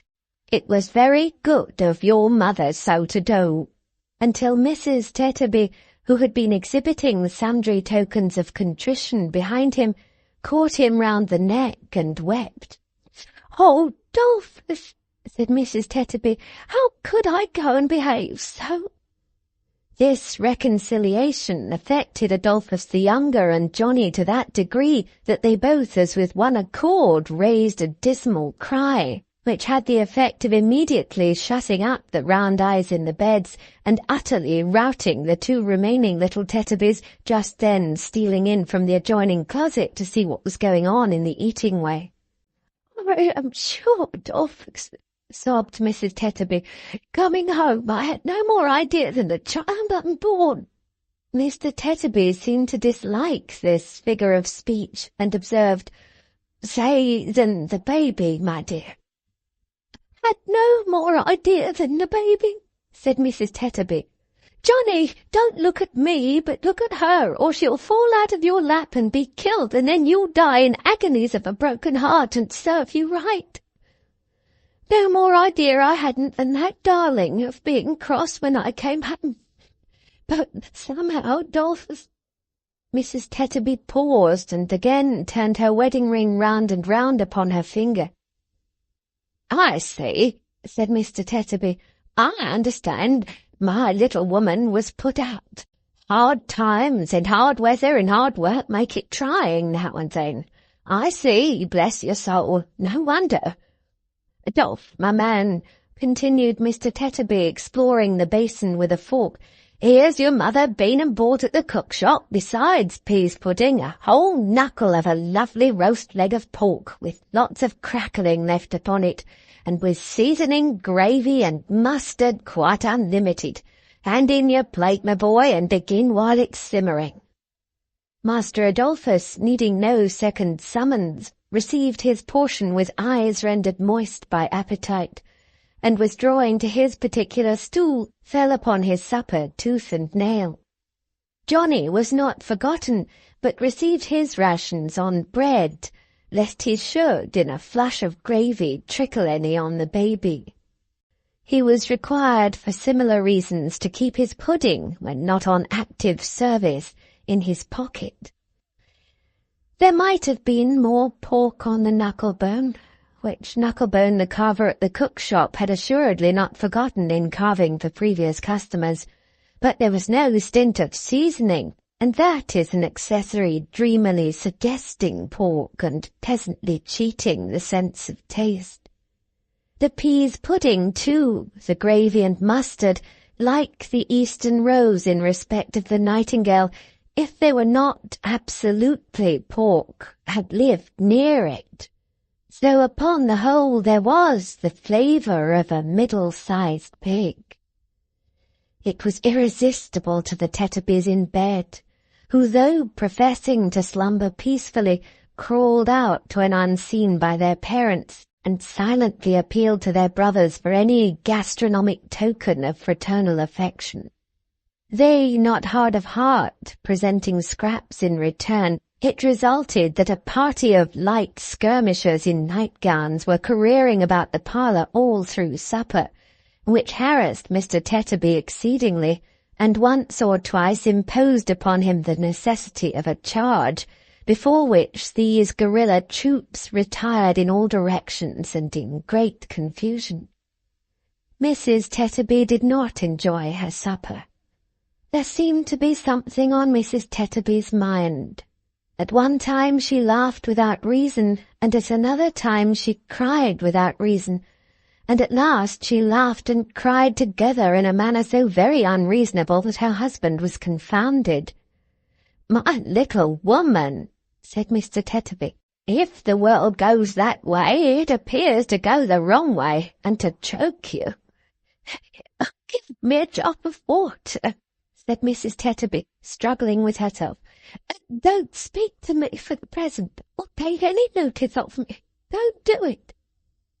Mr. Tetterby, having administered the water, turned suddenly on the unlucky Johnny, who was full of sympathy, and demanded why he was wallowing there in gluttony and idleness instead of coming forward with the baby, that the sight of her might revive his mother. Johnny immediately approached, borne down by its weight, but Mrs. Tetterby holding out her hand to signify that she was not in a condition to bear that trying appeal to her feelings, he was interdicted from advancing another inch on pain of perpetual hatred from all his dearest connections, and accordingly retired to his stool again and crushed himself as before. After a pause, Mrs. Tetterby said she was better now, and began to laugh. "My little woman," said her husband dubiously, "are you quite sure you're better? Or are you, Sophia, about to break out in a fresh direction?" "No, Dolphus, no," replied his wife. "I'm quite myself." With that, settling her hair and pressing the palms of her hands upon her eyes, she laughed again. "What a wicked fool I was to think so for a moment," said Mrs. Tetterby.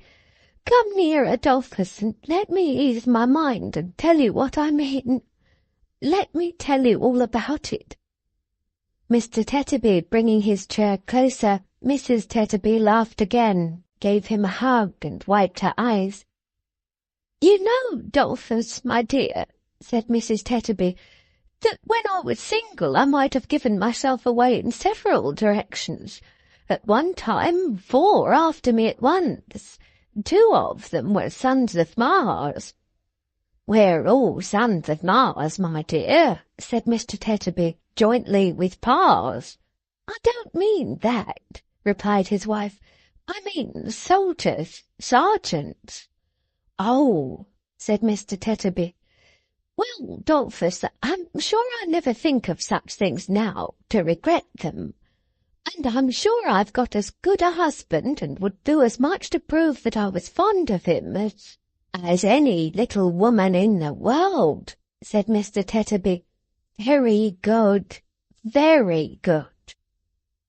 If Mr. Tetterby had been 10 feet high, he could not have expressed a gentler consideration for Mrs. Tetterby's fairy-like stature. And if Mrs. Tetterby had been 2 feet high, she could not have felt it more appropriately her due. "But you see, Dolphus," said Mrs. Tetterby, this being Christmas time, when all people who can make holiday, and when all people who have got money like to spend some, I did somehow get a little out of sorts when I was in the streets just now. There were so many things to be sold, such delicious things to eat, such fine things to look at, such delightful things to have. And there was so much calculating and calculating necessary before I durst lay out a sixpence for the commonest thing. And the basket was so large and wanted so much in it, and my stock of money was so small and would go such a little way. You hate me, don't you, Dolphus? Not quite, said Mr. Tetterby, as yet. Well, I'll tell you the whole truth, pursued his wife penitently, and then perhaps you will. I felt all this so much when I was trudging about in the cold, and when I saw a lot of other calculating faces and large baskets trudging about too, that I began to think whether I mightn't have done better and been happier if I hadn't. The wedding ring went round again, and Mrs. Tetterby shook her downcast head as she turned it. I see, said her husband quietly. If you hadn't married at all, or if you had married somebody else. Yes, sobbed Mrs. Tetterby, that's really what I thought. Do you hate me now, Dolphus? Why, no, said Mr. Tetterby. I don't find that I do as yet. Mrs. Tetterby gave him a thankful kiss and went on. I begin to hope you won't now, Dolphus, though I am afraid I haven't told you the worst. I can't think what came over me. I don't know whether I was ill or mad or what I was, but I couldn't call up anything that seemed to bind us to each other, or to reconcile me to my fortune. All the pleasures and enjoyments we had ever had, they seemed so poor and insignificant. I hated them. I could have trodden on them, and I could think of nothing else except our being poor and the number of mouths there were at home. Well, well, my dear, said Mr. Tetterby, shaking her hand encouragingly, that's truth after all. We are poor, and there are a number of mouths at home here. Oh, but Dolph, cried his wife, laying her hands upon his neck.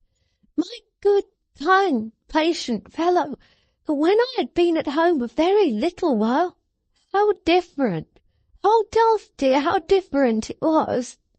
I felt as if there was a rush of recollection on me all at once that softened my hard heart and filled it up till it was bursting. All our struggles for a livelihood, all our cares and wants since we have been married, all the times of sickness, all the hours of watching we have ever had by one another or by the children, seemed to speak to me and say that they had made us one, and that I never might have been or could have been or would have been any other than the wife and mother I am. Then the cheap enjoyments that I could have trodden on so cruelly got to be so precious to me, oh, so priceless and dear, that I couldn't bear to think how much I had wronged them. And I said, and say again 100 times, how could I ever behave so, Dolphus? How could I ever have the heart to do it? The good woman, quite carried away by her honest tenderness and remorse, was weeping with all her heart, when she started up with a scream and ran behind her husband. Her cry was so terrified that the children started from their sleep and from their beds and clung about her. Nor did her gaze belie her voice as she pointed to a pale man in a black cloak who had come into the room. "Look at that nun! Look there! What does he want?" "My dear," returned her husband, "I'll ask him if he'll let me go. What's the matter? How you shake? I saw him in the street when I was out just now. He looked at me and stood near me. I am afraid of him. Afraid of him? Why? I don't know why. Stop, husband. For he was going towards the stranger. She had one hand pressed upon her forehead and one upon her breast, and there was a peculiar fluttering all over her, and a hurried, unsteady motion of her eyes, as if she had lost something. Are you ill, my dear? What is it that is going from me again? She muttered in a low voice. What is it that is going away? Then she abruptly answered, Ill? No, I'm quite well, and stood looking vacantly at the floor. Her husband, who had not been altogether free from the infection of her fear at first, and whom the present strangeness of her manner did not tend to reassure, addressed himself to the pale visitor in the black cloak, who stood still, and whose eyes were bent upon the ground. What may be your pleasure, sir? He asked with us. I fear that my coming in unperceived, returned the visitor, has alarmed you, but you were talking and did not hear me. My little woman says, perhaps you heard her say it, returned Mr. Tetterby, that it's not the first time you have alarmed her tonight. I am sorry for it. I remember to have observed her for a few moments only in the street. I had no intention of frightening her. As he raised his eyes in speaking, she raised hers. It was extraordinary to see what dread she had of him, and with what dread he observed it, and yet how narrowly and closely. My name, he said, is Redlaw. I come from the old college hard by. A young gentleman who is a student there lodges in your house, does he not? Mr. Denham, said Tetterby. Yes. It was a natural action, and so slight as to be hardly noticeable, but the little man, before speaking again, passed his hand across his forehead and looked quickly round the room, as though he were sensible of some change in its atmosphere. The chemist, instantly transferring to him the look of dread he had directed towards the wife, stepped back, and his face turned paler. The gentleman's room, said Tetterby, is upstairs, sir. There's a more convenient private entrance, but as you have come in here, it will save your going out into the cold if you'll take this little staircase, showing one communicating directly with the parlour, and go up to him that way if you wish to see him. Yes, I wish to see him, said the chemist. Can you spare a light? The watchfulness of his haggard look and the inexplicable distrust that darkened it seemed to trouble Mr. Tetterby. He paused, and looking fixedly at him in return, stood for a minute or so like a man stupefied or fascinated. At length he said, I'll light you, sir, if you'll follow me. No, replied the chemist. I don't wish to be attended or announced to him. He does not expect me. I would rather go alone. Please to give me the light if you can spare it, and I'll find the way. In the quickness of his expression of this desire, and in taking the candle from the newsman, he touched him on the breast. Withdrawing his hand hastily, almost as though he had wounded him by accident, for he did not know in what part of himself his new power resided, or how it was communicated, or how the manner of its reception varied in different persons, he turned and ascended the stair. But when he reached the top, he stopped and looked down. The wife was standing in the same place, twisting her ring round and round upon her finger. The husband, with his head bent forward on his breast, was musing heavily and sullenly. The children, still clustering about the mother, gazed timidly after the visitor, and nestled together when they saw him looking down. Come, said the father roughly, there's enough of this. Get to bed here. "The place is inconvenient and small enough," the mother added. "Without you, get to bed." The whole brood, scared and sad, crept away, little Johnny and the baby lagging last. The mother, glancing contemptuously round the sordid room and tossing from her the fragments of their meal, stopped on the threshold of her task of clearing the table and sat down, pondering idly and dejectedly. The father betook himself to the chimney corner, and impatiently raking the small fire together, bent over it as if he would monopolize it all. They did not interchange a word. The chemist, paler than before, stole upward like a thief, looking back upon the change below and dreading equally to go on or return. "What have I done?" he said confusedly. "What am I going to do?" "To be the benefactor of mankind," he thought he heard a voice reply. He looked round, but there was nothing there, and a passage now shutting out the little parlour from his view, he went on, directing his eyes before him at the way he went. "It is only since last night," he muttered gloomily, "that I have remained shut up, and yet all things are strange to me. I am strange to myself. I am here as in a dream. What interest have I in this place, or in any place that I can bring to my remembrance? My mind is going blind." There was a door before him, and he knocked at it. Being invited by a voice within to enter, he complied. "Is that my kind nurse?" said the voice. "But I need not ask her. There is no one else to come here."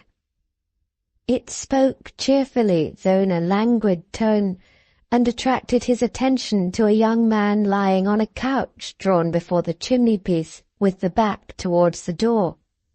A meagre, scanty stove, pinched and hollowed like a sick man's cheeks, and bricked into the centre of a hearth that it could scarcely warm, contained the fire to which his face was turned.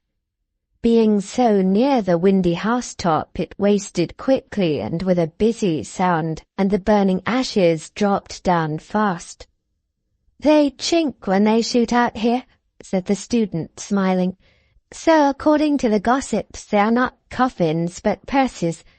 I shall be well and rich yet some day, if it please God, and shall live, perhaps, to love a daughter, Milly, in remembrance of the kindest nature and the gentlest heart in the world." He put up his hand as if expecting her to take it, but being weakened, he lay still, with his face resting on his other hand, and did not turn round. The chemist glanced about the room, at the student's books and papers piled upon a table in a corner, where they and his extinguished reading lamp, now prohibited and put away, told of the attentive hours that had gone before this illness, and perhaps caused it. At such signs of his old health and freedom as the out-of-door attire that hung idle on the wall, at those remembrances of other and less solitary scenes, the little miniatures upon the chimney-piece and the drawing of home, at that token of his emulation, perhaps in some sort of his personal attachment to the framed engraving of himself, the looker-on. The time had been only yesterday when not one of these objects, in its remotest association of interest with the living figure before him, would have been lost on Redlaw. Now they were but objects, or if any gleam of such connection shot upon him, it perplexed and not enlightened him as he stood looking round with a dull wonder. The student, recalling the thin hand which had remained so long untouched, raised himself on the couch and turned his head. "Mr. Redlaw!" he exclaimed, and started up. Redlaw put out his arm. "Don't come nearer to me. I will sit here. Remain you where you are." He sat down on a chair near the door, and having glanced at the young man standing leaning with his hand upon the couch, spoke with his eyes averted towards the ground. "I heard by an accident, by what accident is no matter, that one of my class was ill and solitary. I received no other description of him than that he lived in this street. Beginning my inquiries at the first house in it, I have found him." "I have been ill, sir," returned the student, not merely with a modest hesitation, but with a kind of awe of him, "but I'm greatly better. An attack of fever, of the brain, I believe, has weakened me, but I am much better. I cannot say I have been solitary in my illness, or I should forget the ministering hand that has been near me." "You are speaking of the keeper's wife," said Redlaw. "Yes." The student bent his head, as if he rendered her some silent homage.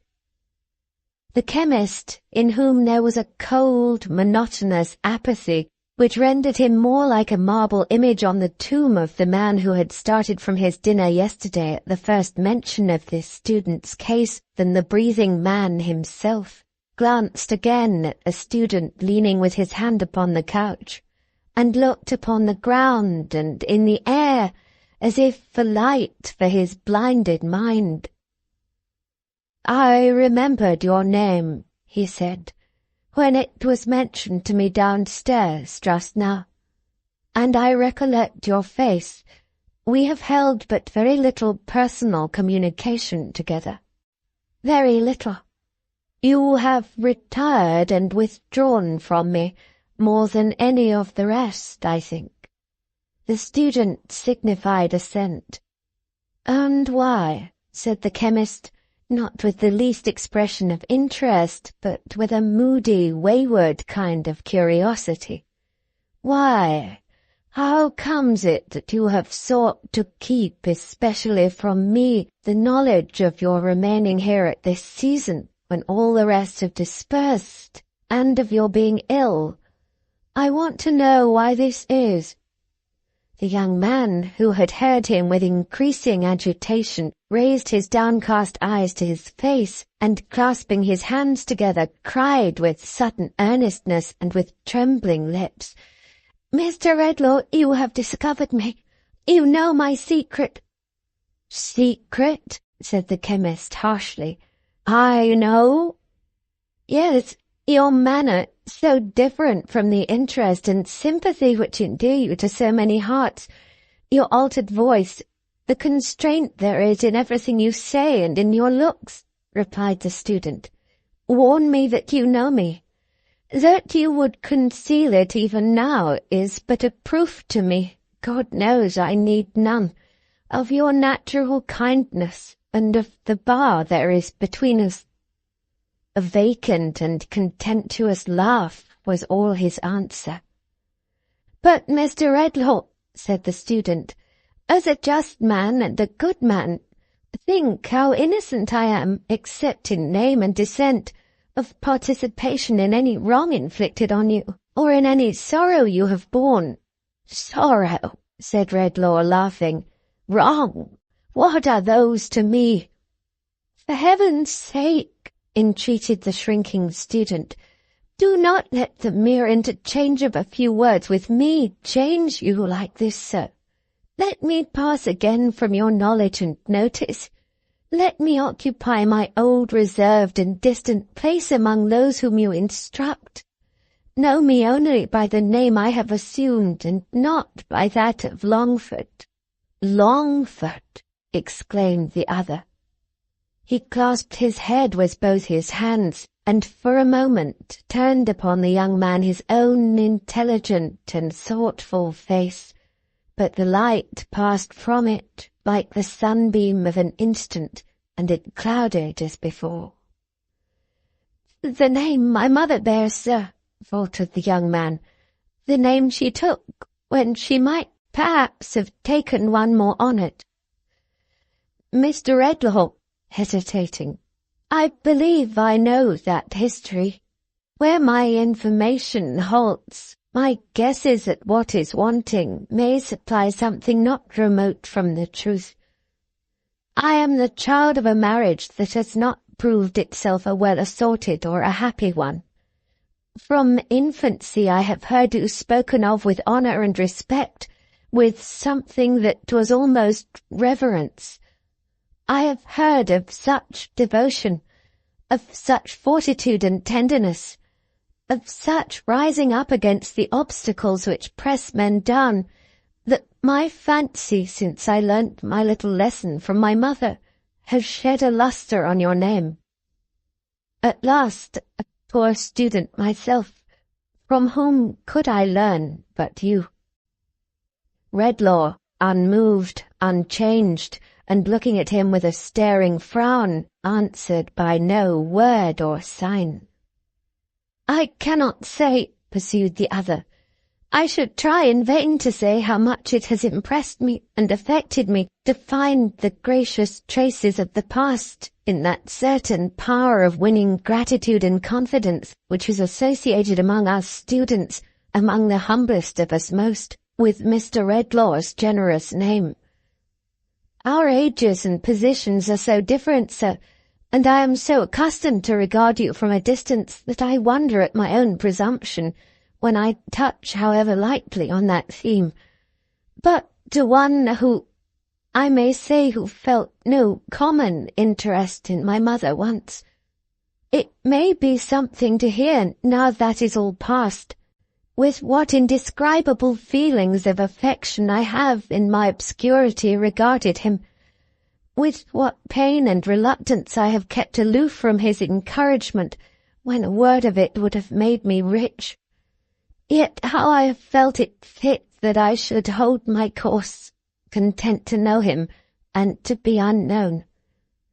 Mr. Redlaw, said the student faintly, what I would have said, I have said ill, for my strength is strange to me as yet. But for anything unworthy in this fraud of mine, forgive me, and for all the rest, forget me. The staring frown remained on Redlaw's face, and yielded to no other expression until the student, with these words, advanced towards him as if to touch his hand, when he drew back and cried to him, "Don't come nearer to me." The young man stopped, shocked by the eagerness of his recoil and by the sternness of his repulsion, and he passed his hand thoughtfully across his forehead. "The past is past," said the chemist. "It dies like the brutes. Who talks to me of its traces in my life? He raves or lies. What have I to do with your distempered dreams? If you want money, here it is. I came to offer it, and that is all I came for. There can be nothing else that brings me here," he muttered, holding his head again with both his hands. "There can be nothing else, and yet—" He had tossed his purse upon the table. As he fell into this dim cogitation with himself, the student took it up and held it out to him. "Take it back, sir," he said proudly, though not angrily. "I wish you could take from me with it the remembrance of your words and offer." "You do?" he retorted with a wild light in his eyes. "You do?" "I do."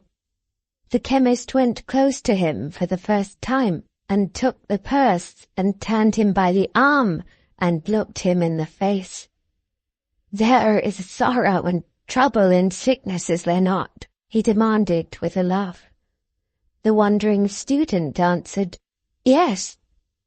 "In its unrest, in its anxiety, in its suspense, in all its train of physical and mental miseries," said the chemist, with a wild, unearthly exultation.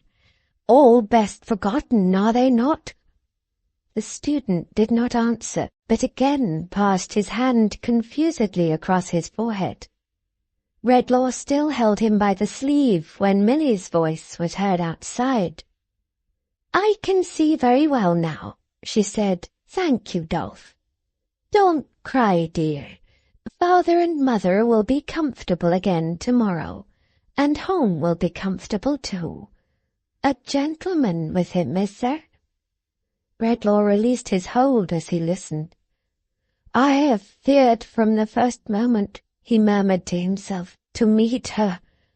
There is a steady quality of goodness in her that I dread to influence. I may be the murderer of what is tenderest and best within her bosom." She was knocking at the door. "Shall I dismiss it as an idle foreboding, or still avoid her?" he muttered, looking uneasily around. She was knocking at the door again. "Of all the visitors who could come here," he said in a hoarse, alarmed voice, turning to his companion, "this is the one I should desire most to avoid. Hide me." The student opened the frail door in the wall, communicating where the garret roof began to slope towards the floor with a small inner room. Redlaw passed in hastily and shut it after him. The student then resumed his place upon the couch and called to her to enter. "Dear Mr. Edmund," said Milly, looking round, "they told me there was a gentleman here." "There is no one here but I." "There has been someone." Yes, there has been someone." She put her little basket on the table and went up to the back of the couch as if to take the extended hand, but it was not there. A little surprised in her quiet way, she leaned over to look at his face and gently touched him on the brow. "Are you quite as well tonight? Your head is not so cool as in the afternoon."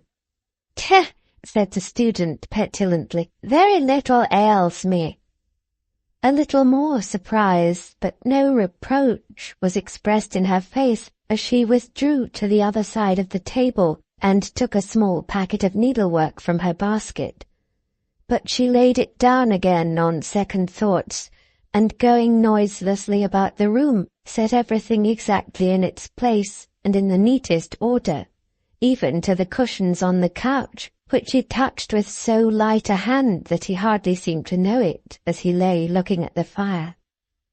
When all this was done and she had swept the hearth, she sat down in her modest little bonnet to her work, and was quietly busy on it directly.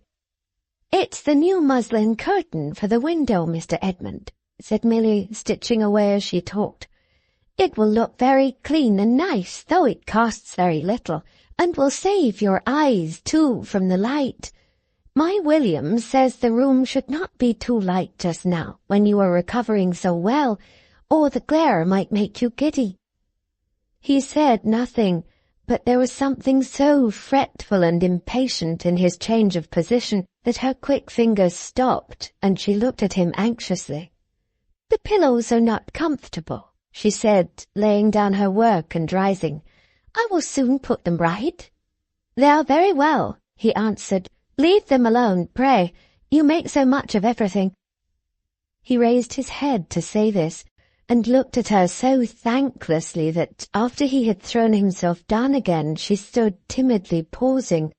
However, she resumed her seat and her needle without having directed even a murmuring look towards him, and was soon as busy as before. "I have been thinking, Mr. Edmund, that you have been often thinking of late when I have been sitting by, how true the saying is that adversity is a good teacher. Health will be more precious to you after this illness than it has ever been. And years hence, when this time of year comes round, and you remember the days when you lay here sick, alone, that the knowledge of your illness might not afflict those who are dearest to you, your home will be doubly dear and doubly blessed. Now isn't that a good, true thing?" She was too intent upon her work, and too earnest in what she said, and too composed and quiet altogether, to be on the watch for any look he might direct towards her in reply. So the shaft of his ungrateful glance fell harmless and did not wound her. "Ah," said Milly, with her pretty head inclining thoughtfully on one side as she looked down, following her busy fingers with her eyes. "Even on me, And I am very different from you, Mr. Edmund, for I have no learning and don't know how to think properly. This view of such things has made a great impression since you have been lying ill. When I have seen you so touched by the kindness and attention of the poor people downstairs, I have felt that you thought even that experience some repayment for the loss of health. And I have read in your face, as plain as if it was a book, that but for some trouble and sorrow, we should never know half the good there is about us. His getting up from the couch interrupted her, or she was going on to say more. "We needn't magnify the merit, Mrs. William," he rejoined slightingly. "The people downstairs will be paid in good time, I dare say, for any little extra service they may have rendered me, and perhaps they anticipate no less. I am much obliged to you, too." Her fingers stopped, and she looked at him. "I can't be made to feel the more obliged by your exaggerating the case," he said. "I am sensible that you have been interested in me, and I say I am much obliged to you. What more would you have?" Her work fell on her lap, as she still looked at him walking to and fro with an intolerant air and stopping now and then. "I say again I am much obliged to you. Why weaken my sense of what is your due in obligation by preferring enormous claims upon me? Trouble, sorrow, affliction, adversity. One might suppose I had been dying a score of deaths here." "Do you believe, Mr. Edmund," she asked, rising and going nearer to him, "that I spoke of the poor people of the house with any reference to myself? To me?" laying her hand upon her bosom with a simple and innocent smile of astonishment. "Oh, I think nothing about it, my good creature," he returned. "I have had an indisposition which your solicitude—observe, I say solicitude—makes a great deal more of than it merits, and it's over, and we can't perpetuate it." He coldly took a book and sat down at the table.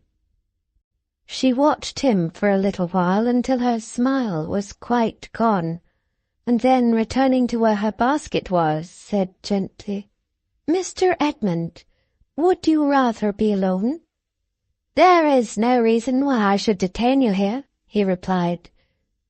"Except," said Milly, hesitating and showing her work. "Ah, the curtain," he answered with a supercilious laugh. "That's not worth staying for." She made up the little packet again and put it in her basket. Then, standing before him with such an air of patient entreaty that he could not choose but look at her, she said, "If you should want me, I will come back willingly. When you did want me, I was quite happy to come. There was no merit in it. I think you must be afraid that now you are getting well I may be troublesome to you. But I should not have been, indeed. I should have come no longer than your weakness and confinement lasted. You owe me nothing, but it is right that you should deal as justly by me as if I was a lady, even the very lady that you love. And if you suspect me of meanly making much of the little I have tried to do to comfort your sick room, you do yourself more wrong than ever you can do me. That is why I am sorry. That is why I am very sorry." If she had been as passionate as she was quiet, as indignant as she was calm, as angry in her look as she was gentle, as loud of tone as she was low and clear, she might have left no sense of her departure in the room, compared with that which fell upon the lonely student when she went away. He was gazing drearily upon the place where she had been, when Redlaw came out of his concealment and came to the door. "When sickness lays its hand on you again," he said, looking fiercely back at him, "may it be soon. Die here, rot here." "What have you done?" returned the other, catching at his cloak. "What change have you wrought in me? What curse have you brought upon me? Give me back myself." "Give me back myself," exclaimed Redlaw like a madman. "I am infected. I am infectious. I am charged with poison for my own mind and the minds of all mankind. Where I felt interest, compassion, sympathy, I am turning into stone. Selfishness and ingratitude spring up in my blighted footsteps. I am only so much less base than the wretches whom I make so, that in the moment of their transformation I can hate them."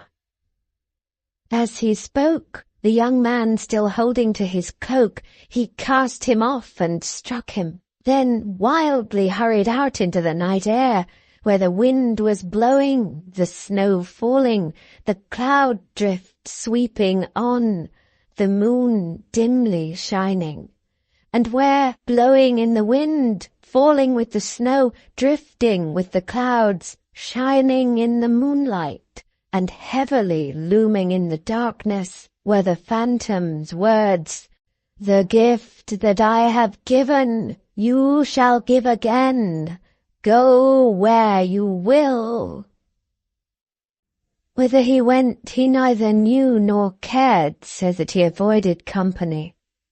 The change he felt within him made the busy streets a desert, and himself a desert, and the multitude around him in their manifold endurances and ways of life a mighty waste of sand, which the winds tossed into unintelligible heaps and made a ruinous confusion of. Those traces in his breast, which the phantom had told him would die out soon, were not as yet so far upon their way to death, but that he understood enough of what he was and what he made of others to desire to be alone. This put it in his mind. He suddenly bethought himself, as he was going along, of the boy who had rushed into his room. And then he recollected that of those with whom he had communicated since the phantom's disappearance, that boy alone had shown no sign of being changed. Monstrous and odious as the wild thing was to him, he determined to seek it out and prove if this were really so, and also to seek it with another intention which came into his thoughts at the same time.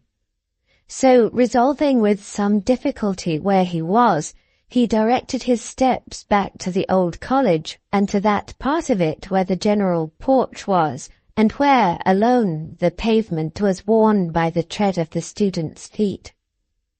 The keeper's house stood just within the iron gates, forming a part of the chief quadrangle.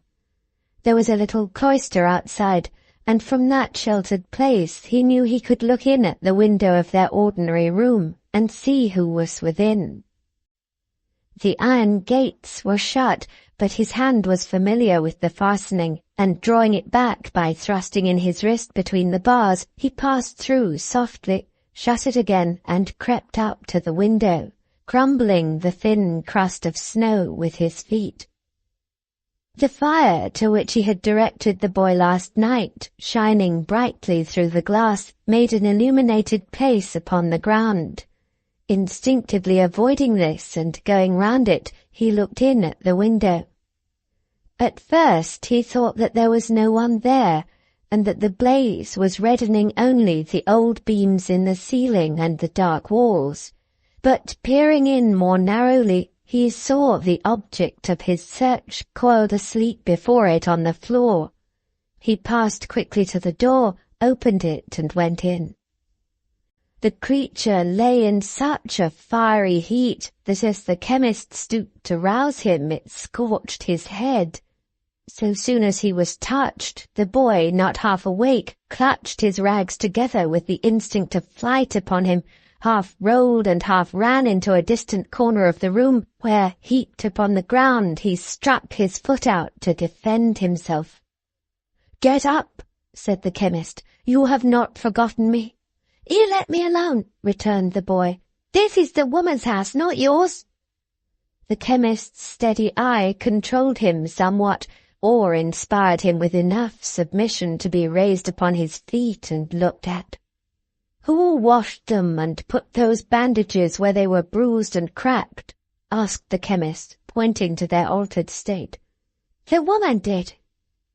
"And is it she who has made you cleaner in the face, too?" "Yes, the woman." Redlaw asked these questions to attract his eyes towards himself, and with the same intent now held him by the chin and threw his wild hair back, though he loathed to touch him. The boy watched his eyes keenly, as if he thought it needful to his own defence, not knowing what he might do next, and Redlaw could see well that no change came over him. "Where are they?" he inquired. "The woman's out." "I know she is. Where is the old man with the white hair and his son?" "The woman's husband, do you mean?" inquired the boy. "Aye. Where are those two?" "Oh, something's the matter somewhere. They were fetched out in a hurry and told me to stop here." "Come with me," said the chemist, "and I'll give you money." "Come where? And how much will you give?" "I'll give you more shillings than you ever saw, and bring you back soon. Do you know your way to where you came from?" "You let me go," returned the boy, suddenly twisting out of his grasp. "I'm not going to take you there. Let me be, or I'll heave some fire at you." He was down before it, and ready with his savage little hand to pluck the burning coals out. What the chemist had felt in observing the effect of his charmed influence stealing over those with whom he came in contact was not nearly equal to the cold, vague terror with which he saw this baby monster put it at defiance. It chilled his blood to look on the immovable, impenetrable thing in the likeness of a child, with its sharp, malignant face turned up to his, and its almost infant hand ready at the bars. "Listen, boy," he said. "You shall take me where you please, so that you take me where the people are very miserable or very wicked. I want to do them good and not to harm them. You shall have money, as I have told you, and I will bring you back. Get up, come quickly." He made a hasty step towards the door, afraid of her returning. "Will you let me walk by myself, and never hold me, nor yet touch me?" said the boy, slowly withdrawing the hand with which he threatened, and beginning to get up. "I will." "And let me go before, behind, or any ways I like?" "I will." "Give me some money first, then, and I'll go." The chemist laid a few shillings one by one in his extended hand.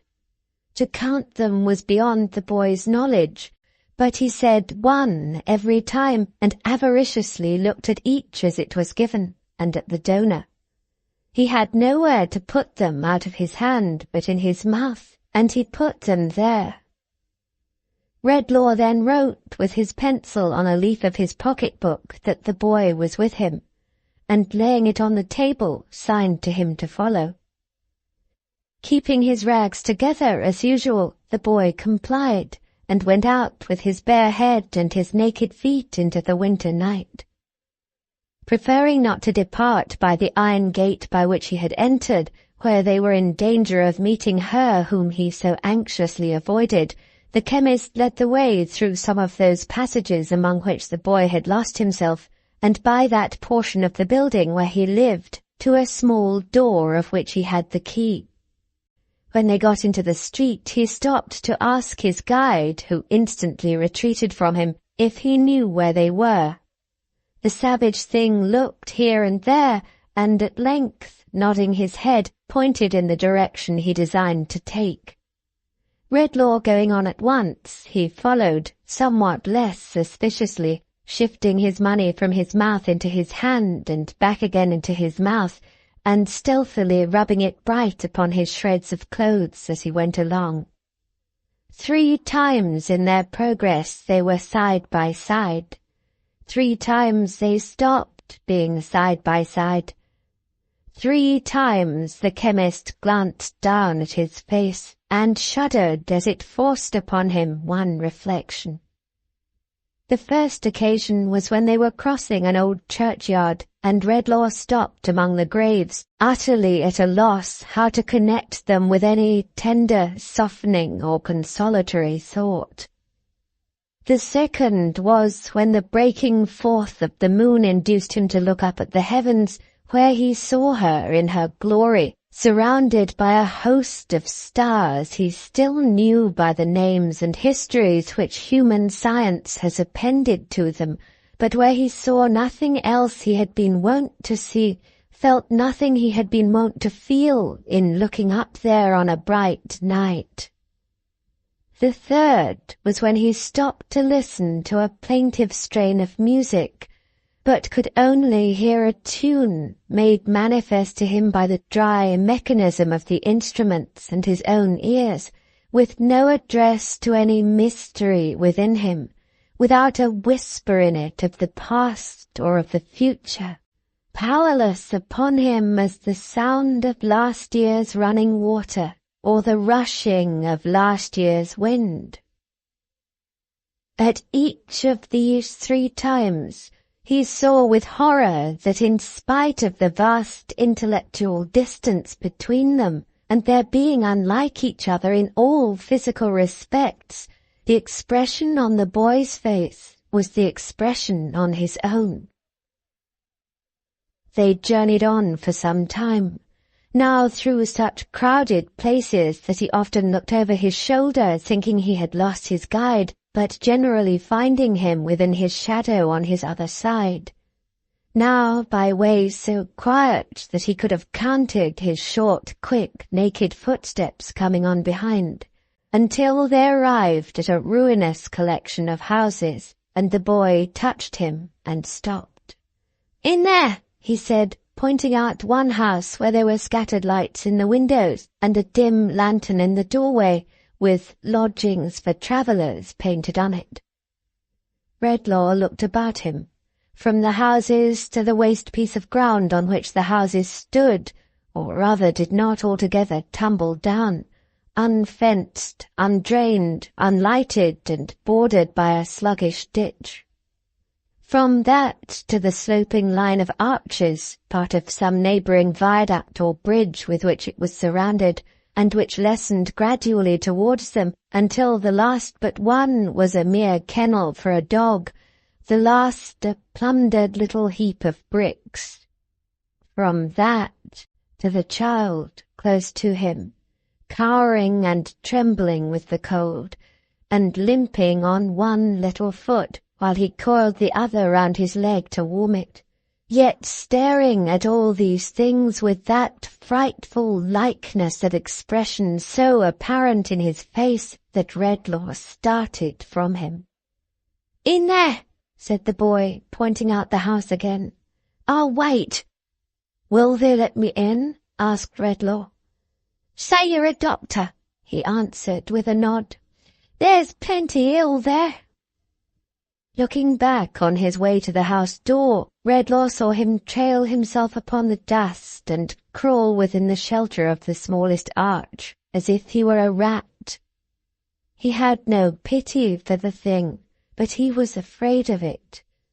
And when it looked out of its den at him, he hurried to the house as a retreat.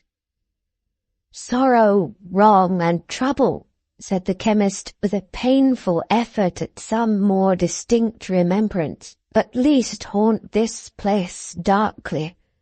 He can do no harm who brings forgetfulness of such things here." With these words he pushed the yielding door and went in. There was a woman sitting on the stairs, either asleep or forlorn, whose head was bent down on her hands and knees. As it was not easy to pass without treading on her, and as she was perfectly regardless of his near approach, he stopped and touched her on the shoulder. Looking up, she showed him quite a young face, but one whose bloom and promise were all swept away, as if the haggard winter should unnaturally kill the spring. With little or no show of concern on his account, she moved nearer to the wall to leave him a wider passage. "What are you?" said Redlaw, pausing, with his hand upon the broken stair rail. "What do you think I am?" she answered, showing him her face again. He looked upon the ruined temple of God, so lately made, so soon disfigured, and something which was not compassion for the springs in which a true compassion for such miseries has its rise were dried up in his breast, but which was nearer to it for the moment than any feeling that had lately struggled into the darkening but not yet wholly darkened night of his mind, mingled a touch of softness with his next words. "I am come here to give relief if I can," he said. "Are you thinking of any wrong?" She frowned at him, and then laughed, and then her laugh prolonged itself into a shivering sigh as she dropped her head again and hid her fingers in her hair. "Are you thinking of a wrong?" he asked once more. "I am thinking of my life," she said with a momentary look at him. He had a perception that she was one of many, and that he saw the type of thousands when he saw her drooping at his feet. "What are your parents?" he demanded. "I had a good home once. My father was a gardener far away in the country." "Is he dead?" "He's dead to me. All such things are dead to me. You a gentleman and not know that?" She raised her eyes again and laughed at him. "Girl," said Redlaw sternly, "before this death of all such things was brought about, was there no wrong done to you? In spite of all that you can do, does no remembrance of wrong cleave to you? Are there not times upon times when it is misery to you?" So little of what was womanly was left in her appearance that now, when she burst into tears, he stood amazed. But he was more amazed and much disquieted to note that in her awakened recollection of this wrong, the first trace of her old humanity and frozen tenderness appeared to show itself. He drew a little off, and in doing so observed that her arms were black, her face cut, and her bosom bruised. "What brutal hand has hurt you so?" he asked. "My own. I did it myself," she answered quickly. "It is impossible." "I'll swear I did. He didn't touch me. I did it to myself in a passion and threw myself down here. He wasn't near me. He never laid a hand upon me." In the white determination of her face, confronting him with this untruth, he saw enough of the last perversion and distortion of good surviving in that miserable breast to be stricken with remorse that he had ever come near her. "Sorrow, wrong, and trouble," he muttered, turning his fearful gaze away. "All that connects her with the state from which she has fallen has those roots. In the name of God, let me go by." Afraid to look at her again, afraid to touch her, afraid to think of having sundered the last thread by which she held upon the mercy of heaven, he gathered his cloak about him and glided swiftly up the stairs. Opposite to him on the landing was a door which stood partly open, and which, as he ascended, a man with a candle in his hand came forward from within to shut. But this man, on seeing him, drew back with much emotion in his manner, and as if by a sudden impulse, mentioned his name aloud. In the surprise of such a recognition there, he stopped, endeavouring to recollect the wan and startled face. He had no time to consider it, for, to his yet greater amazement, old Philip came out of the room and took him by the hand. "Mr. Redlaw," said the old man, "this is like you.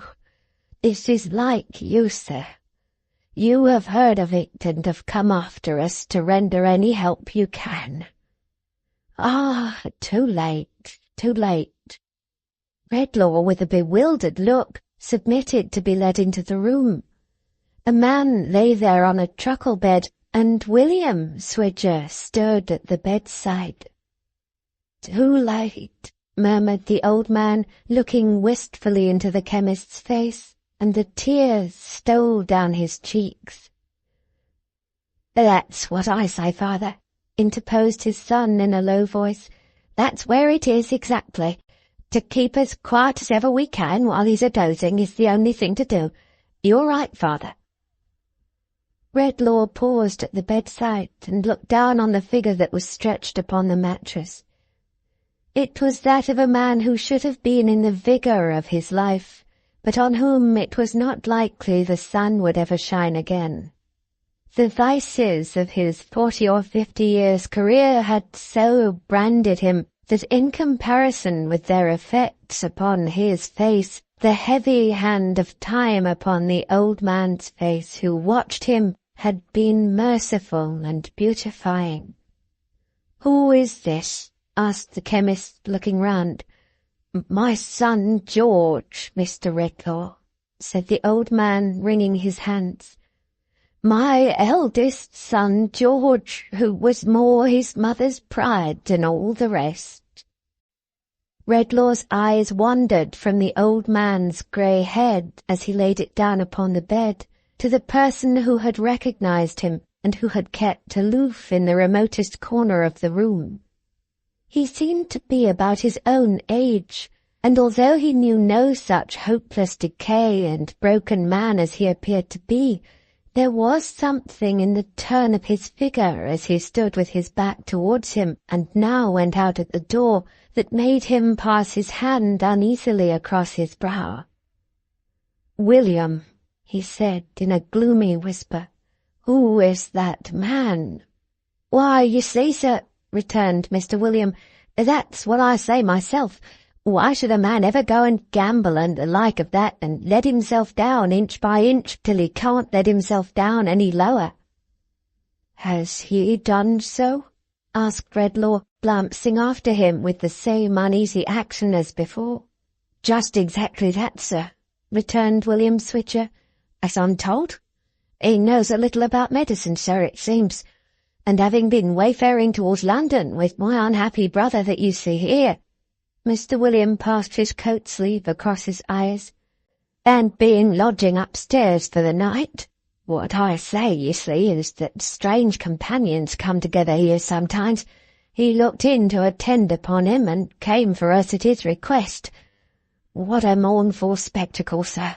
But that's where it is. It's enough to kill my father." Redlaw looked up at these words, and recalling where he was and with whom, and the spell he carried with him, which his surprise had obscured, retired a little hurriedly, debating with himself whether to shun the house that moment or remain. Yielding to a certain sullen doggedness which it seemed to be a part of his condition to struggle with, he argued for remaining. "Was it only yesterday," he said, "when I observed the memory of this old man to be a tissue of sorrow and trouble, and shall I be afraid tonight to shake it?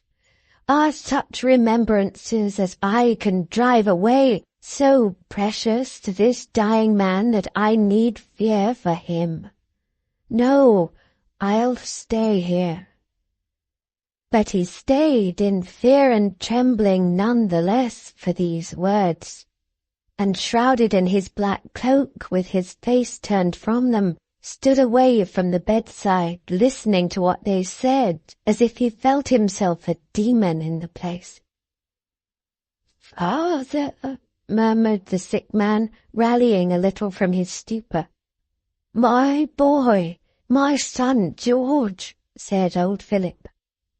"You spoke just now of my being mother's favourite long ago. It's a dreadful thing to think now of long ago." "No, no, no," returned the old man. "Think of it. Don't say it's dreadful. It's not dreadful to me, my son. It cuts you to the heart, father. for the old man's tears were falling on him. "Yes, yes," said Philip, "so it does, but it does me good. It's a heavy sorrow to think of that time, but it does me good, George. Oh, think of it too, and your heart will be softened more and more. Where's my son William? William, my boy, your mother loved him dearly to the last, and with her latest breath said, 'Tell him I forgave him, blessed him, and prayed for him.' Those were her words to me. I have never forgotten them, and I'm 87. Father," said the man upon the bed, "I am dying, I know. I am so far gone that I can hardly speak, even of what my mind most runs on. Is there any hope for me beyond this bed?" "There is hope," returned the old man, "for all who are softened and penitent. There is hope for all such.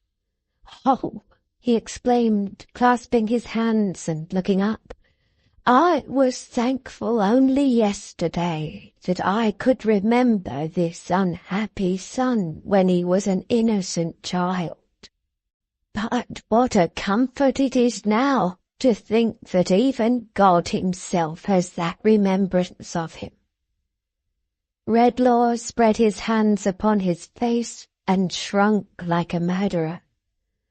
"Ah," feebly moaned the man upon the bed, "the waste since then, the waste of life since then." "But he was a child once," said the old man. "He played with children. Before he lay down on his bed at night and fell into his guiltless rest, he said his prayers at his poor mother's knee. I have seen him do it many a time, and seen her lay his head upon her breast and kiss him. Sorrowful as it was to her and to me to think of this when he went so wrong, and when our hopes and plans for him were all broken, this gave him still a hold upon us that nothing else could have given. Oh, Father, so much better than the fathers upon earth. Oh, Father, so much more afflicted by the errors of thy children, take this wanderer back, not as he is, but as he was then. Let him cry to thee, as he has so often seemed to cry to us."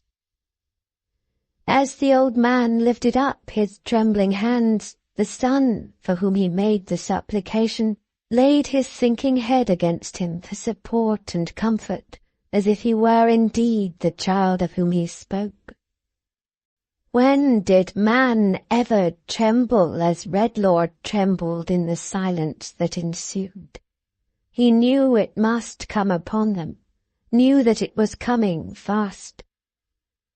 "My time is very short, my breath is shorter," said the sick man, supporting himself on one arm and with the other groping in the air.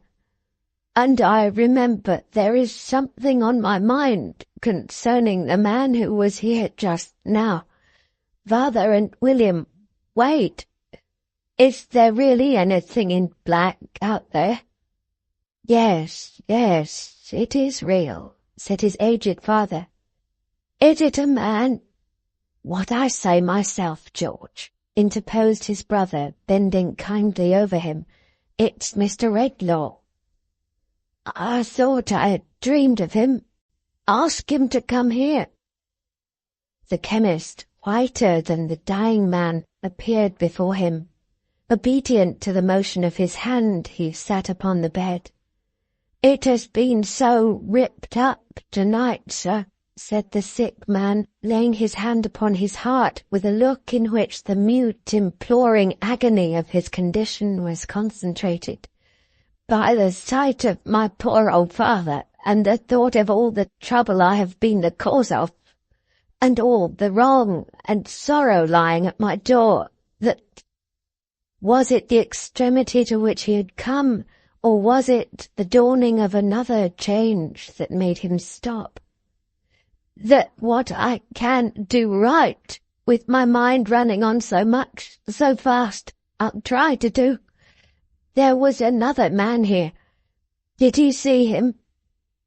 Redlaw could not reply by any word, for when he saw that fatal sign he knew so well now of the wandering hand upon the forehead, his voice died at his lips, but he made some indication of assent. He is penniless, hungry, and destitute. He is completely beaten down and has no resource at all. Look after him. Lose no time. I know he has it in his mind to kill himself. It was working. It was on his face. His face was changing, hardening, deepening in all its shades and losing all its sorrow. Don't you remember, don't you know him? He pursued.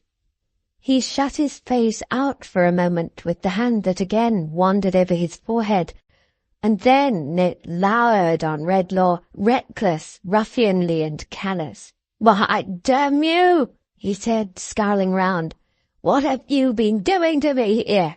I have lived bold, and I mean to die bold. To the devil with you."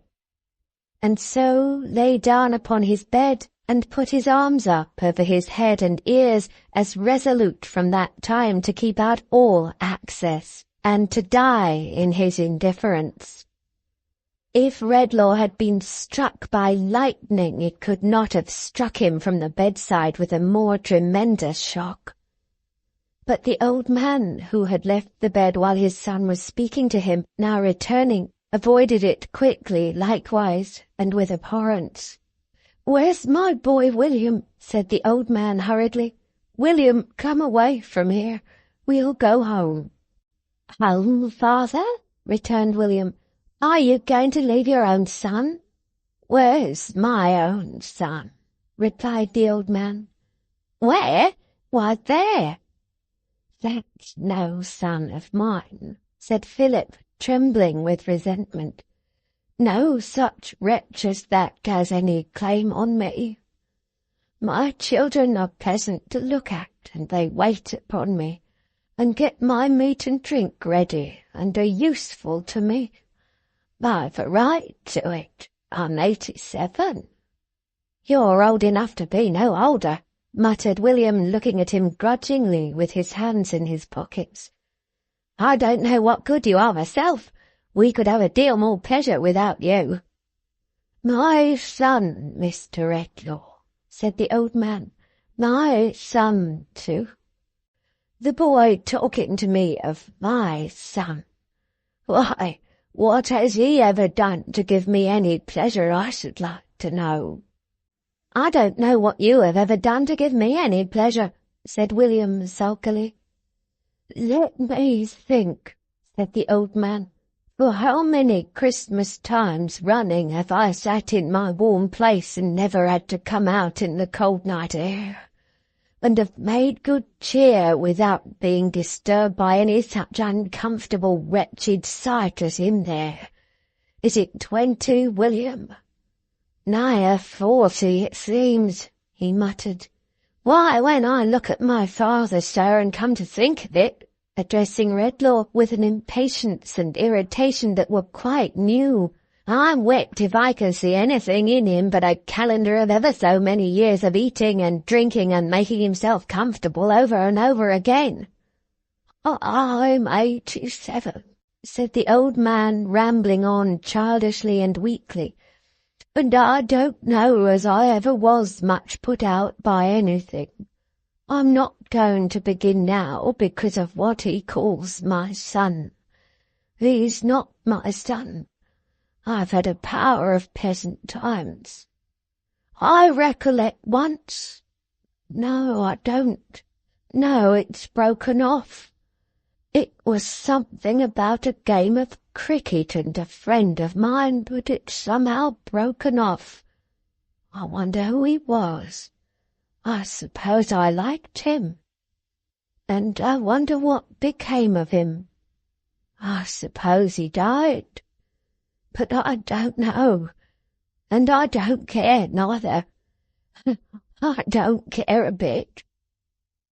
In his drowsy chuckling and the shaking of his head, he put his hands into his waistcoat pockets.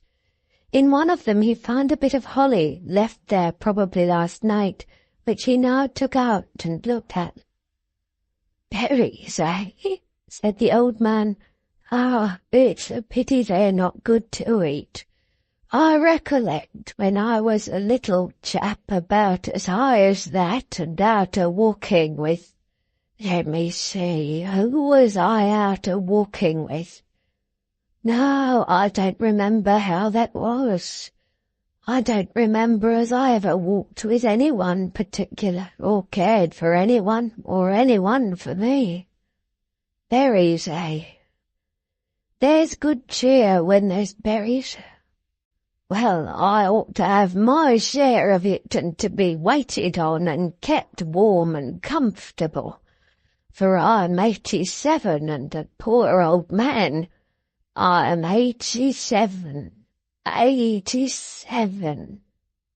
The drivelling, pitiable manner in which, as he repeated this, he nibbled at the leaves and spat the morsels out, the cold, uninterested eye with which his youngest son, so changed, regarded him, the determined apathy with which his eldest son lay hardened in his sin, impressed themselves no more on Redlaw's observation, for he broke his way from the spot to which his feet seemed to have been fixed, and ran out of the house.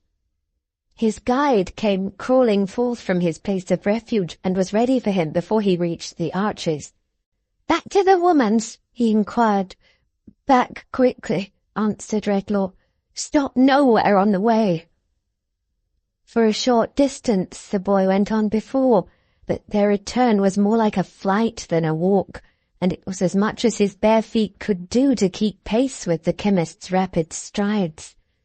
Shrinking from all who passed, shrouded in his cloak and keeping it drawn closely about him as though there were mortal contagion in any fluttering touch of his garments, he made no pause until they reached the door by which they had come out. He unlocked it with his key, went in accompanied by the boy, and hastened through the dark passages to his own chamber. The boy watched him as he made the door fast, and withdrew behind the table when he looked round. "Come," he said. "Don't you touch me.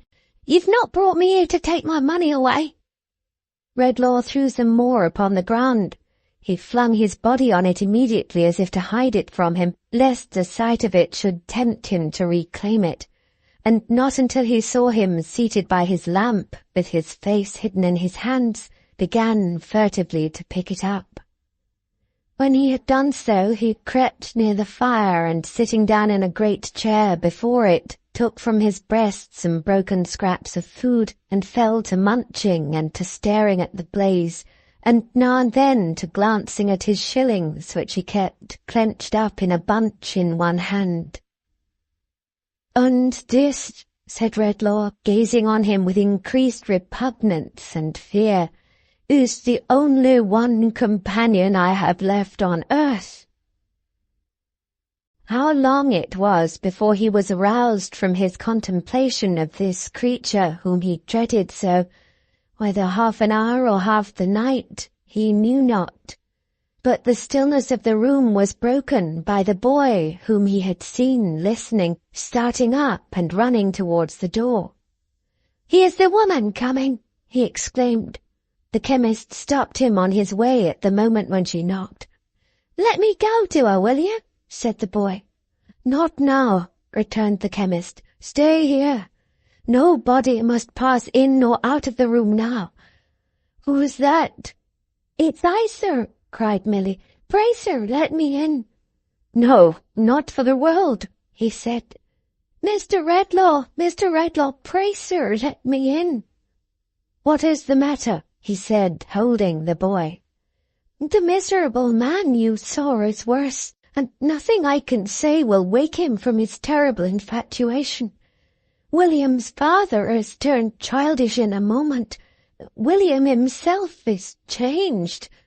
The shock has been too sudden for him. I cannot understand him. He is not like himself. Oh, Mr. Redlaw, pray advise me, help me. No, no, no, he answered. Mr. Redlaw, dear sir, George has been muttering in his doze about the man you saw there, who he fears will kill himself. Better he should do it than come near me. He says in his wanderings that you know him, that he was your friend once long ago, that he is the ruined father of a student here, my mind misgives me, of the young gentleman who has been ill. What is to be done? How is he to be followed? How is he to be saved? Mr. Redlaw, pray, oh pray advise me, help me. All this time he held the boy, who was half mad, to pass him and let her in. Phantoms, punishers of impious thoughts, cried Redlaw, gazing round in anguish, look upon me. From the darkness of my mind, let the glimmering of contrition that I know is there shine up and show my misery. In the material world, as I have long taught, nothing can be spared. No step or atom in the wondrous structure could be lost without a blank being made in the great universe. I know now that it is the same with good and evil, happiness and sorrow in the memories of men. Pity me, relieve me. There was no response but her, help me, let me in, and the boy struggling to get to her. Shadow of myself, spirit of my darker hours, cried Redlaw in distraction, come back and haunt me day and night, but take this gift away. Or if it must still rest with me, deprive me of the dreadful power of giving it to others, undo what I have done.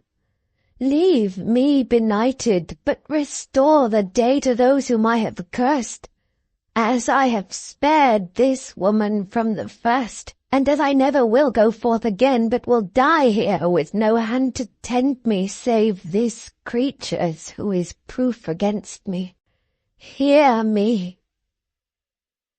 The only reply still was the boy struggling to get to her while he held him back, and the cry increasing in its energy, help me, let me in. He was your friend once. How shall he be followed? How shall he be saved? They are all changed. There is no one else to help me. Pray, pray, let me in. Chapter 3. The Gift Reversed.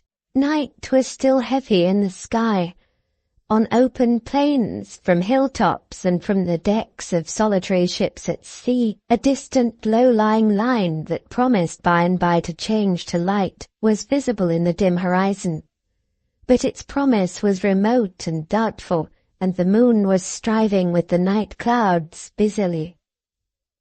The shadows upon Redlaw's mind succeeded thick and fast to one another, and obscured its light as the night clouds hovered between the moon and earth and kept the latter veiled in darkness.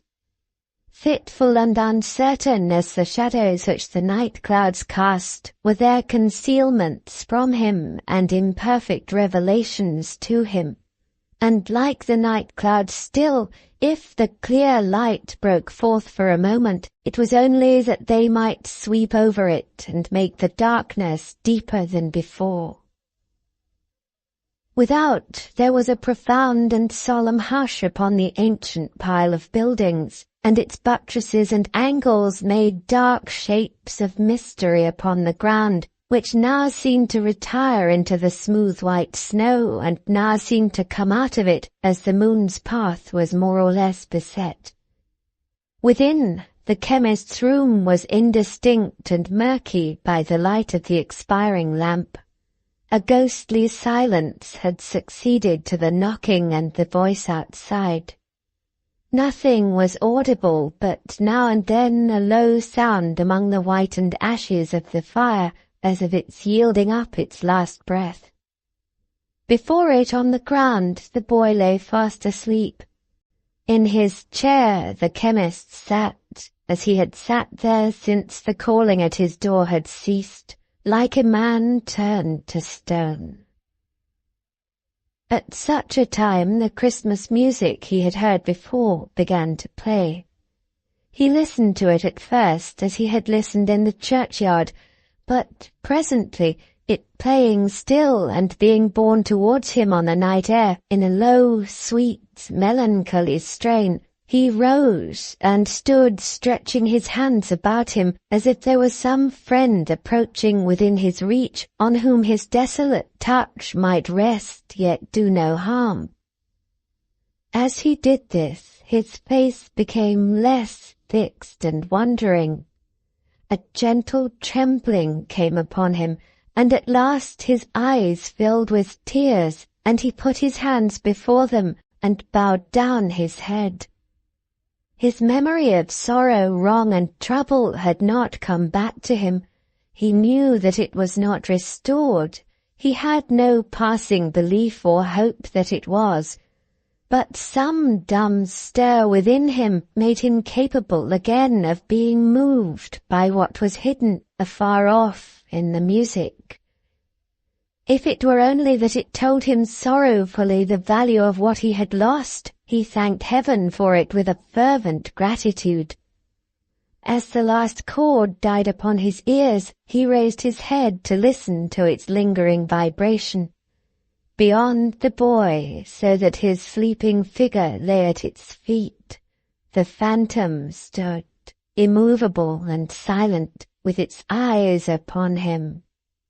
Ghastly it was as it had ever been, but not so cruel and relentless in its aspect, or he thought or hoped so as he looked upon it trembling. It was not alone, but in its shadowy hand it held another hand. And whose was that?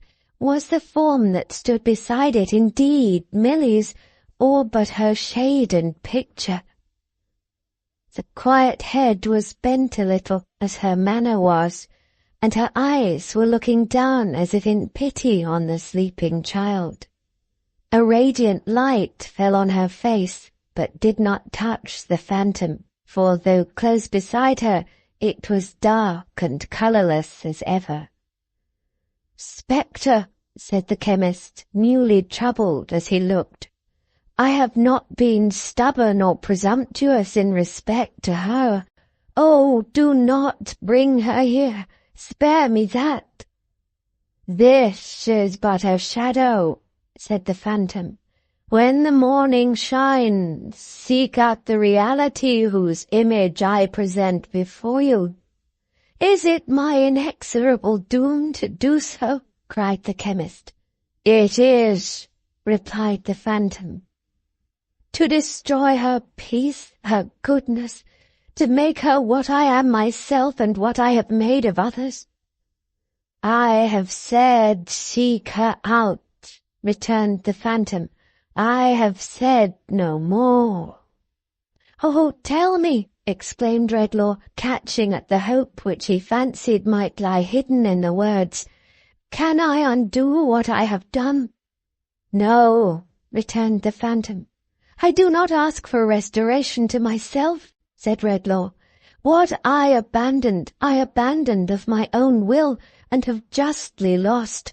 But for those to whom I have transferred the fatal gift, who never sought it, who unknowingly received a curse of which they had no warning, and which they had no power to shun, can I do nothing?" "Nothing," said the phantom. "If I cannot, can anyone?"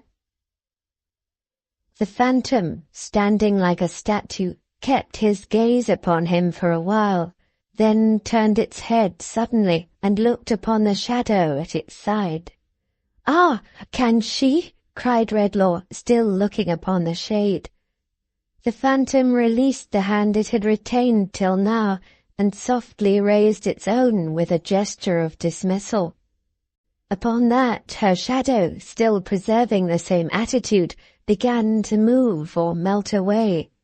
"Stay!" cried Redlaw, with an earnestness to which he could not give enough expression. "For a moment, as an act of mercy. I know that some change fell upon me when those sounds were in the air just now. Tell me, have I lost the power of harming her? May I go near her without dread? Oh, let her give me any sign of hope." The phantom looked upon the shade as he did, not at him, and gave no answer. "At least say this. Has she henceforth the consciousness of any power to set right what I have done?" "She has not," the phantom answered. "Has she the power bestowed on her without the consciousness?" The phantom answered, "Seek her out," and her shadow slowly vanished. They were face to face again, and looking on each other, as intently and awfully as at the time of the bestowal of the gift, across the boy who still lay on the ground between them at the phantom's feet. "Terrible instructor," said the chemist, sinking on his knee before it in an attitude of supplication, "by whom I was renounced, but by whom I am revisited, in which and in whose milder aspect I would fain believe I have a gleam of hope. I will obey without inquiry, praying that the cry I have sent up in the anguish of my soul has been or will be heard in behalf of those whom I have injured beyond human reparation. But there is one thing. You speak to me of what is lying here," the phantom interposed, and pointed with its finger to the boy. "I do," returned the chemist. "You know what I would ask. Why has this child alone been proof against my influence? And why have I detected in its thoughts a terrible companionship with mine?" "This," said the phantom, pointing to the boy, "is the last, completest illustration of a human creature utterly bereft of such remembrances as you have yielded up. No softening memory of sorrow, wrong, or trouble enters here, because this wretched mortal from his birth has been abandoned to a worse condition than the beasts, and has within his knowledge no one contrast, no humanizing touch, to make a grain of such a memory spring up in his hardened breast. All within this desolate creature is barren wilderness. All within the man bereft of what you have resigned is the same barren wilderness. Woe to such a man! Woe tenfold to the nation that shall count its monsters such as this lying here by hundreds and by thousands." Redlaw shrunk appalled from what he heard. "There is not," said the phantom, "one of these, not one, but shows a harvest that mankind must reap. From every seed of evil in this boy a field of ruin is grown, that shall be gathered in and garnered up and sown again in many places in the world, until regions are overspread with wickedness enough to raise the waters of another deluge. Open and unpunished murder in a city's streets would be less guilty in its daily toleration than one such spectacle as this." It seemed to look down upon the boy in his sleep. Redlaw too looked down upon him with a new emotion. "There is not a father," said the phantom, "by whose side in his daily or his nightly walk these creatures pass. There is not a mother among all the ranks of loving mothers in this land. There is no one risen from the state of childhood but shall be responsible in his or her degree for this enormity. There is not a country throughout the earth on which it would not bring a curse. There is no religion upon earth that it would not deny. There is no people upon earth it would not put to shame." The chemist clasped his hands and looked with trembling fear and pity from the sleeping boy to the phantom standing above him with its finger pointing down. "Behold, I say," pursued the spectre, "the perfect type of what it was your choice to be. Your influence is powerless here because from this child's bosom you can banish nothing. His thoughts have been in terrible companionship with yours because you have gone down to his unnatural level. He is the growth of man's indifference. You are the growth of man's presumption. The beneficent design of heaven is in each case overthrown, and from the two poles of the immaterial world you come together." The chemist stooped upon the ground beside the boy, and with the same kind of compassion for him that he now felt for himself, covered him as he slept, and no longer shrunk from him with abhorrence or indifference. Soon now the distant line on the horizon brightened, the darkness faded, the sun rose red and glorious, and the chimney stacks and gables of the ancient building gleamed in the clear air, which turned the smoke and vapour of the city into a cloud of gold. The very sundial in his shady corner, where the wind was used to spin with such unwindy constancy, shook off the finer particles of snow that had accumulated on his dull old face in the night, and looked out at the little white wreaths eddying round and round him. Doubtless some blind groping of the morning made its way down into the forgotten crypt, so cold and earthy, where the Norman arches were half buried in the ground, and stirred the dull deep sap in the lazy vegetation hanging to the walls, and quickened the slow principle of life within the little world of wonderful and delicate creation which existed there, with some faint knowledge that the sun was up. The Tetterbys were up and doing. Mr. Tetterby took down the shutters of the shop, and strip by strip revealed the treasures of the window to the eyes, so proof against their seductions, of Jerusalem buildings. Adolphus had been out so long already that he was halfway on to morning pepper. 5 small Tetterbys, whose 10 round eyes were much inflamed by soap and friction, were in the tortures of a cool wash in the back kitchen, Mrs. Tetterby presiding.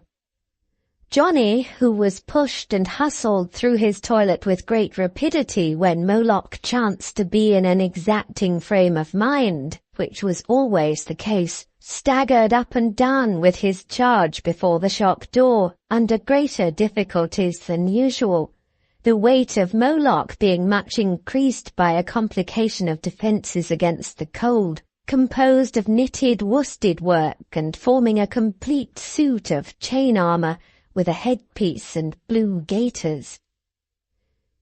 It was a peculiarity of this baby to be always cutting teeth.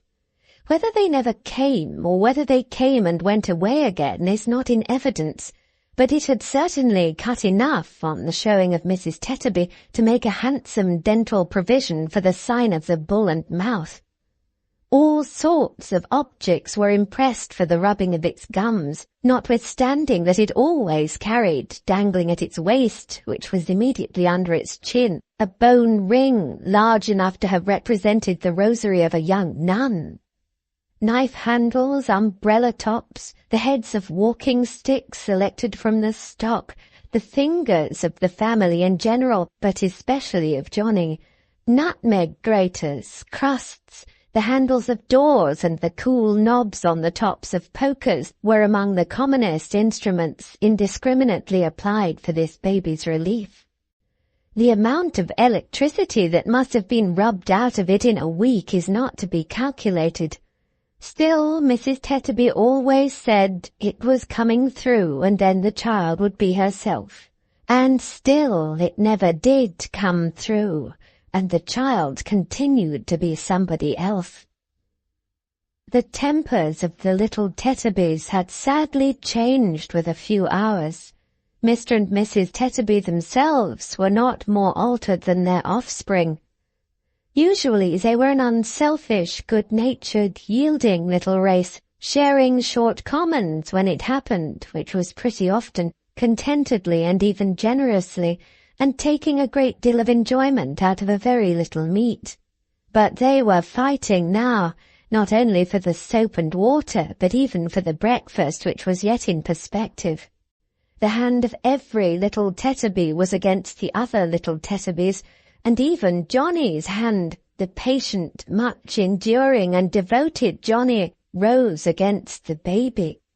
Yes, Mrs. Tetterby, going to the door by mere accident, saw him viciously pick out a weak place in the suit of armour where a slap would tell, and slap that blessed child.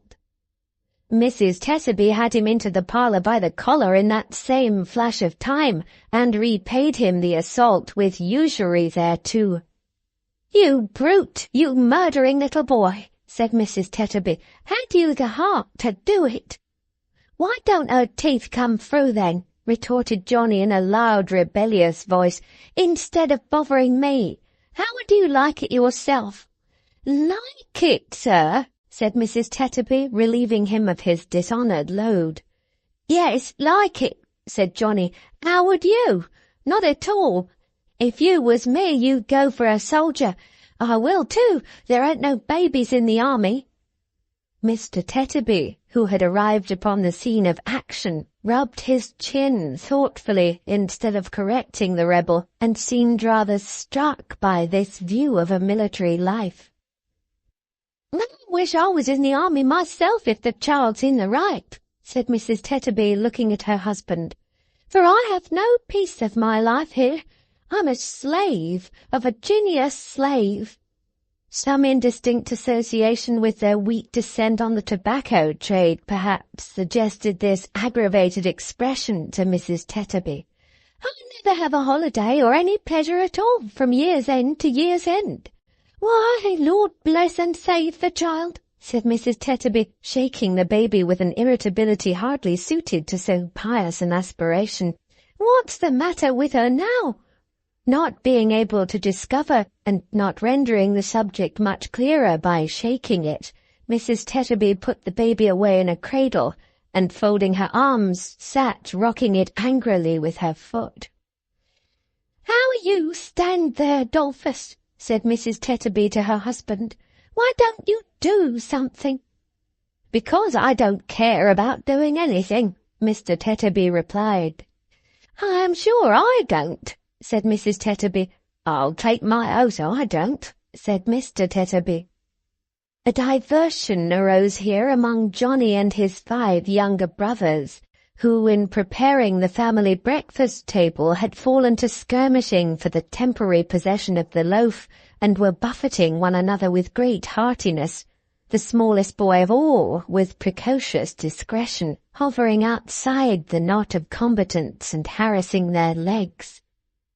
Into the midst of this fray, Mr. and Mrs. Tetterby both precipitated themselves with great ardour, as if such ground were the only ground on which they could now agree.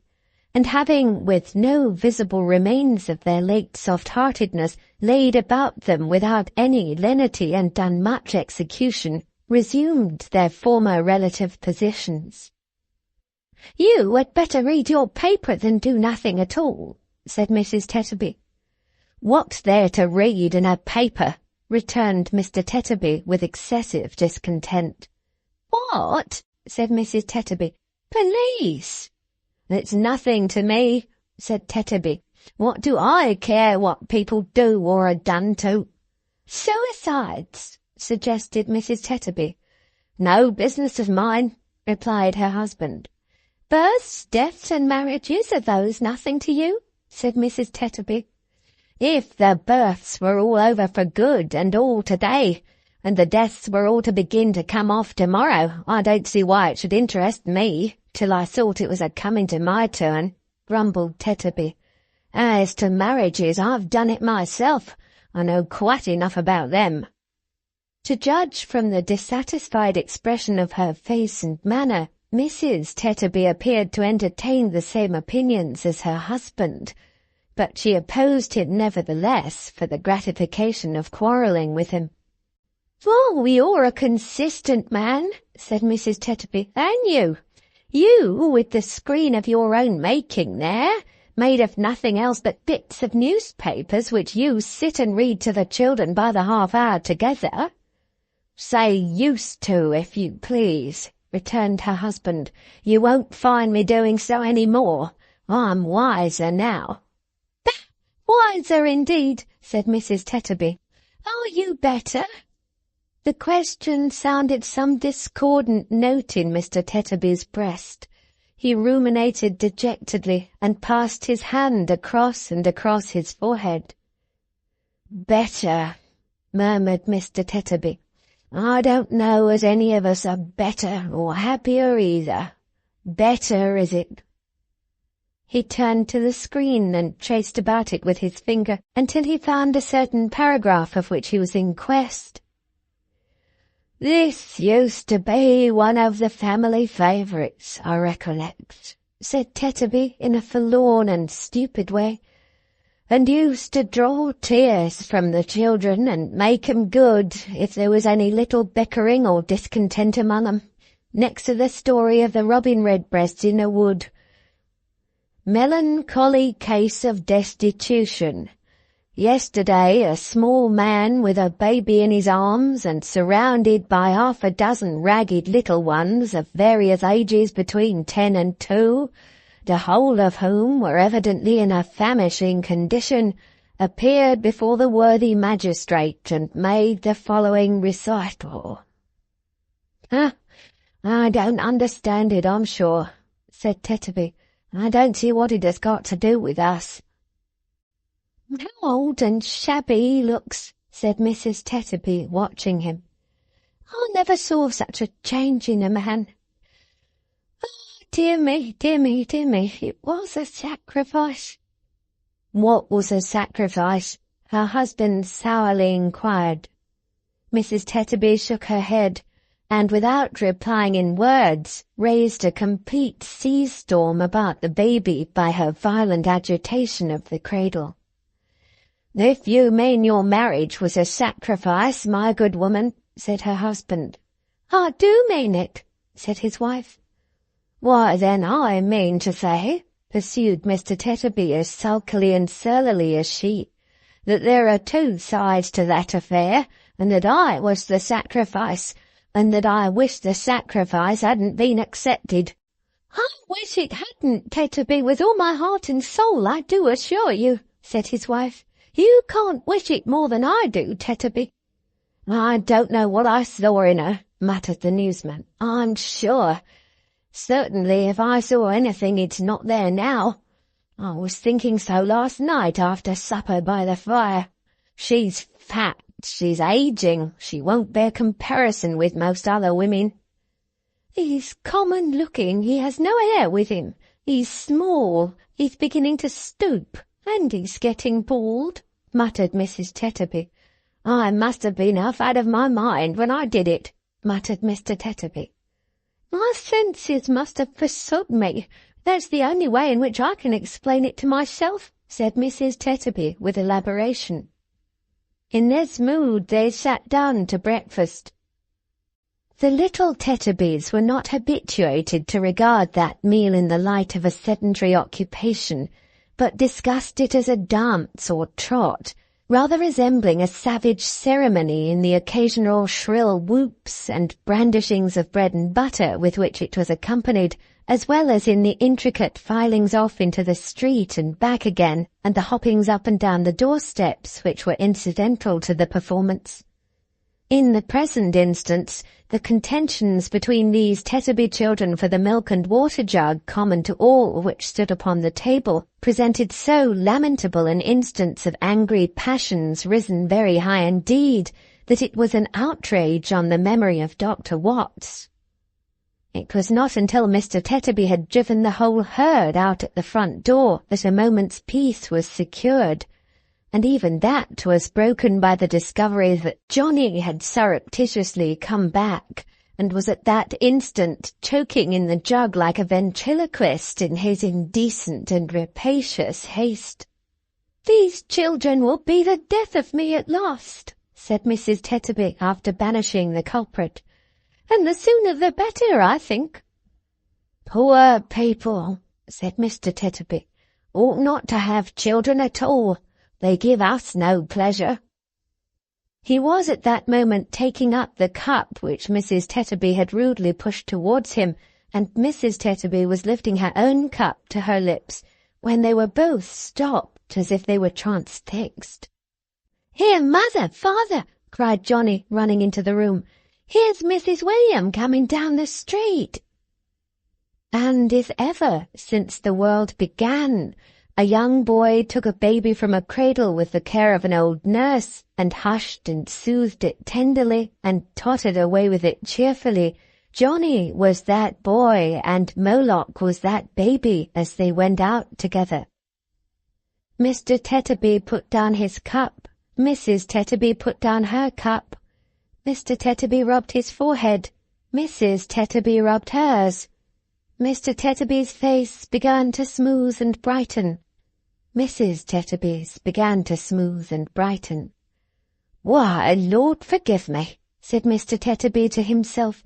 "What evil tempers have I been giving way to? What has been the matter here?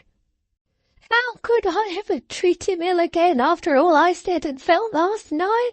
sobbed Mrs. Tetterby with her apron to her eyes. "Am I a brute?" said Mr. Tetterby, "or is there any good in me at all? Sophia, my little woman." "Dolphus, dear," returned his wife. I've been in a state of mind," said Mr. Tetterby, "that I can't bear to think of, Sophie."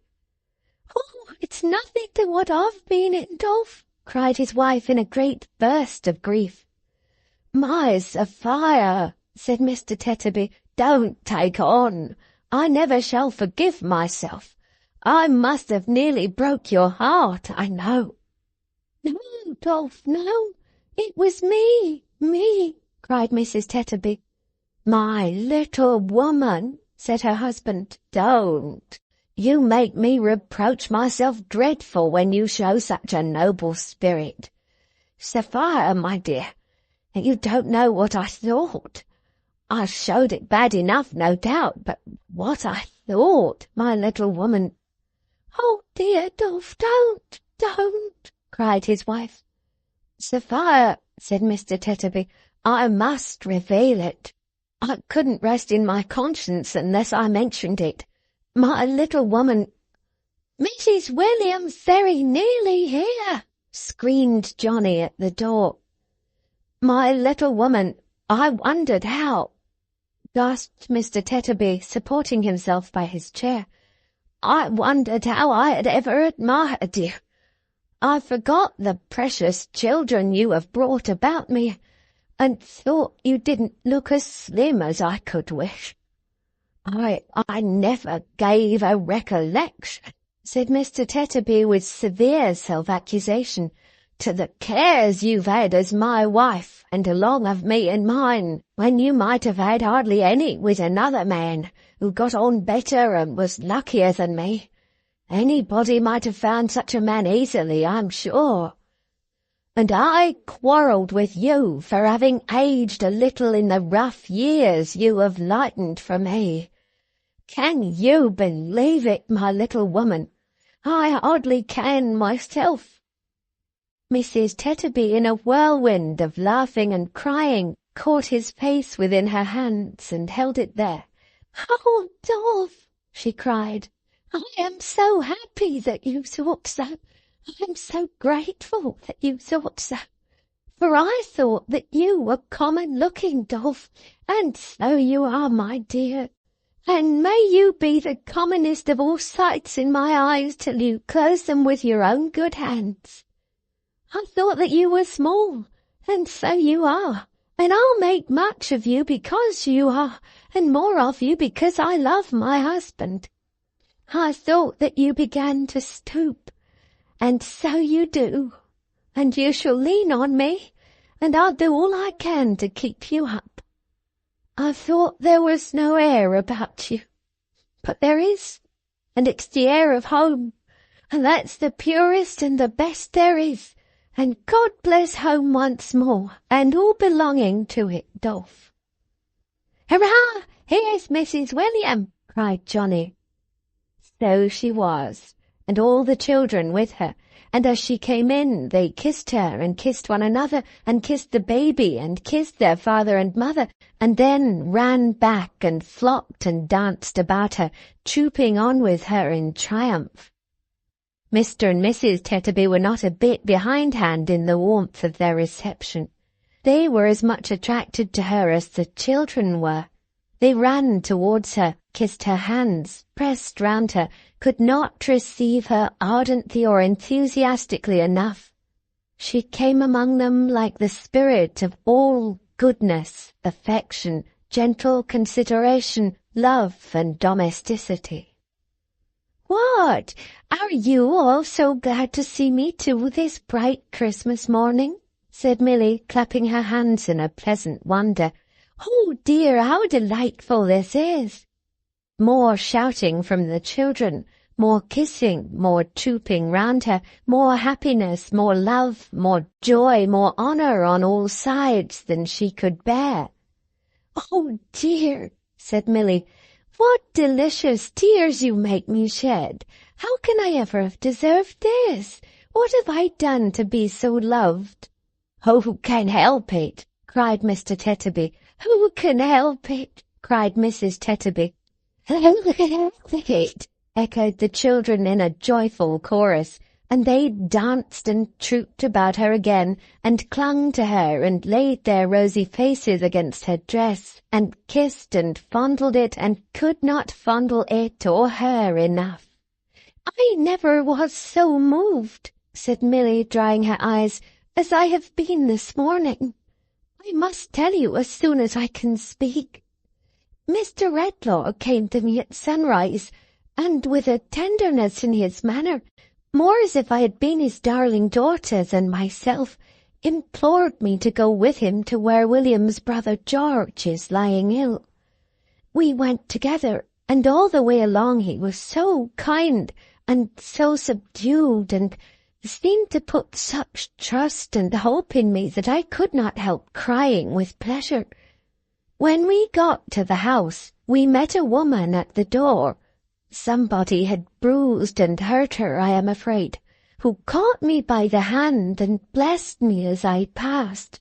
She was right, said Mr. Tetterby. Mrs. Tetterby said she was right. All the children cried out she was right. "Ah, but there's more than that," said Milly. "When we got upstairs into the room, the sick man, who had lain for hours in a state from which no effort could rouse him, rose up in his bed, and bursting into tears, stretched out his arms to me, and said that he had led a misspent life, but that he was truly repentant now in his sorrow for the past, which was all as plain to him as a great prospect from which a dense black cloud had cleared away, and that he entreated me to ask his poor old father for his pardon and his blessing, and to say a prayer beside his bed. And when I did so, Mr. Redlaw joined in it so fervently, and then so thanked me, and thanked heaven, that my heart quite overflowed, and I could have done nothing but sob and cry, if the sick man had not begged me to sit down by him, which made me quiet, of course. As I sat there, he held my hand in his until he sunk in a doze, and even then, when I withdrew my hand to leave him to come here, which Mr. Redlaw was very earnest indeed in wishing me to do, his hand felt for mine, so that someone else was obliged to take my place and make believe to give him my hand back. Oh dear, said Milly, sobbing, how thankful and happy I should feel, and do feel, for all this. While she was speaking, Redlaw had come in, and after pausing for a moment to observe the group of which he was the centre, had silently ascended the stairs. Upon those stairs he now appeared again, remaining there while the young student passed him and came running down. "Kind nurse, gentlest, best of creatures," he said, falling on his knee to her and catching at her hand. "Forgive my cruel ingratitude." Oh dear, cried Milly innocently. "Here's another of them. Oh dear, here's somebody else who likes me. What shall I ever do?" The guileless, simple way in which she said it, and in which she put her hands before her eyes and wept for very happiness, was as touching as it was delightful. "I was not myself," he said. "I don't know what it was. It was some consequence of my disorder, perhaps. I was mad. But I am so no longer. Almost as I speak, I am restored. I heard the children crying out your name, and the shade passed from me at the very sound of it. Oh, don't weep, dear Milly. If you could read my heart, and only know with what affection and what grateful homage it is glowing, you would not let me see you weep. It is such deep reproach." No, said Milly. "It's not that. It's not indeed. It's joy. It's wonder that you should think it necessary to ask me to forgive so little, and yet it's pleasure that you do. And will you come again? And will you finish the little curtain?" "No," said Milly, drying her eyes and shaking her head. "You won't care for my needlework now. Is it forgiving me to say that?" She beckoned him aside and whispered in his ear, "There is news from your home, Mr. Edmund." "News? Oh, either you're not writing when you were very ill, or the change in your handwriting when you began to be better created some suspicion of the truth. However that is, but you're sure you'll not be the worse for any news, if it's not bad news?" "Sure." "Then there's someone come," said Milly. "My mother?" asked the student, glancing round involuntarily towards Redlaw, who had come down from the stairs. "Hush, no," said Milly. "It can be no one else." "Indeed," said Milly. "Are you sure?" "It is not." Before he could say more, she put her hand close upon his mouth. "Yes, it is," said Milly. "The young lady, she is very like the miniature, Mr. Edmund, but she is prettier, was too unhappy to rest without satisfying her doubts, and came up last night with a little servant maid. As you always dated your letters from the college, she came there, and before I saw Mr. Redlaw this morning, I saw her." "She likes me too," said Milly. "Oh dear, that's another." "This morning? Where is she now?" "Why, she is now," said Milly, advancing her lips to his ear, "in my little parlour in the lodge, and waiting to see you." He pressed her hand and was darting off, but she detained him. Mr. Redlaw is much altered, and has told me this morning that his memory is impaired. Be very considerate to him, Mr. Edmund. He needs that from us all." The young man assured her by a look that her caution was not ill bestowed, and as he passed the chemist on his way out, bent respectfully and with an obvious interest before him. Redlaw returned the salutation courteously and even humbly, and looked after him as he passed on. He drooped his head upon his hand, too, as trying to reawaken something he had lost. But it was gone. The abiding change that had come upon him since the influence of the music and the phantom's reappearance was that now he truly felt how much he had lost, and could compassionate his own condition and contrast it clearly with the natural state of those who were around him.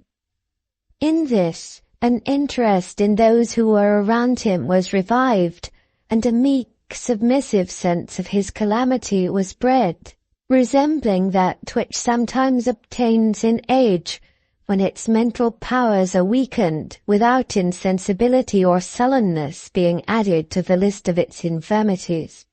He was conscious that as he redeemed through Milly more and more of the evil he had done, and as he was more and more with her, this change ripened itself within him.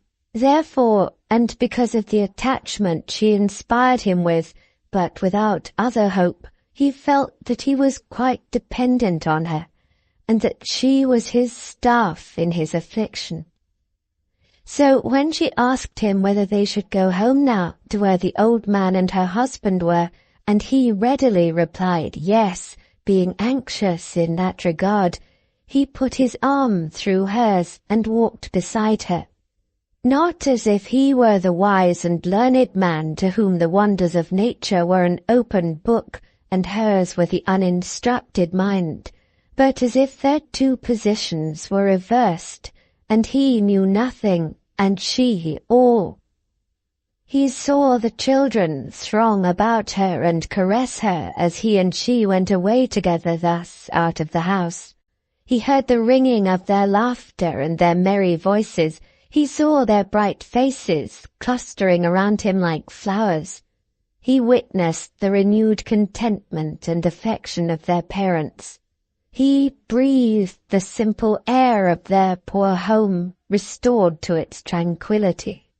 He thought of the unwholesome blight he had shed upon it, and might but for her have been diffusing then. And perhaps it is no wonder that he walked submissively beside her, and drew her gentle bosom nearer to his own. When they arrived at the lodge, the old man was sitting in his chair in the chimney corner, with his eyes fixed on the ground, and his son was leaning against the opposite side of the fireplace looking at him. As she came in at the door, both started and turned round towards her, and a radiant change came upon their faces. "Oh, dear, dear, dear!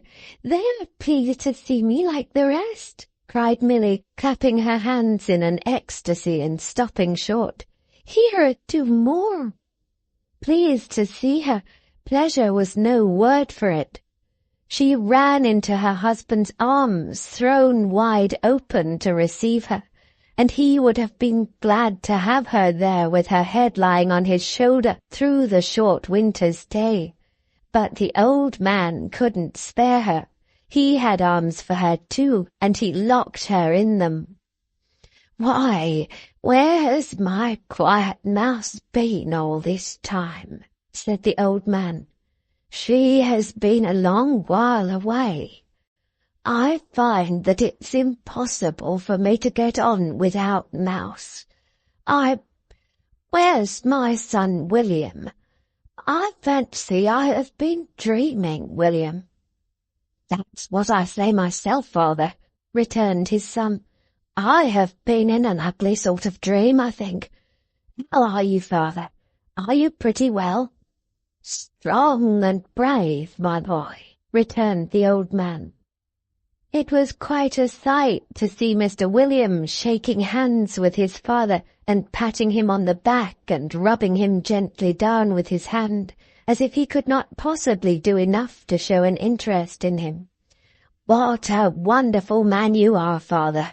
How are you, father? Are you really pretty hearty, though?" said William, shaking hands with him again and patting him again and rubbing him gently down again. "I never was fresher or stouter in my life, my boy." "What a wonderful man you are, father!" "That's exactly where it is," said Mr. William with enthusiasm. "When I think of all that my father's gone through, and all the chances and changes and sorrows and troubles that have happened to him in the course of his long life, and under which his head has grown grey, and years upon years have gathered on it, I feel as if we couldn't do enough to honour the old gentleman and make his old age easy. How are you, father? Are you really pretty well, though?" Mr. William might never have left off repeating this inquiry and shaking hands with him again and patting him again and rubbing him down again if the old man had not espied the chemist, whom until now he had not seen. "I ask your pardon, Mr. Redlaw," said Philip, "but didn't know you were here, sir, or should have made less free. It reminds me, Mr. Redlaw, seeing you here on a Christmas morning, of the time when you was a student yourself, and worked so hard that you was backwards and forwards in our library even at Christmas time. I'm old enough to remember that, and I remember it right well, I do, though I am 87. It was after you left here that my poor wife died. You remember my poor wife, Mr. Redlaw?" The chemist answered yes. "Yes," said the old man, "she was a dear creature. I recollect you come here one Christmas morning with a young lady. I ask your pardon, Mr. Redlaw, but I think it was a sister you was very much attached to." The chemist looked at him and shook his head. "I had a sister," he said vacantly. He knew no more. "One Christmas morning," pursued the old man, "that you come here with her, and it began to snow, and my wife invited the young lady to walk in and sit by the fire that is always a-burning on Christmas Day in what used to be, before our 10 poor gentlemen commuted, our great dinner hall. I was there, and I recollect, as I was stirring up the blaze for the young lady to warm her pretty feet by, she read the scroll out loud that is underneath that picture.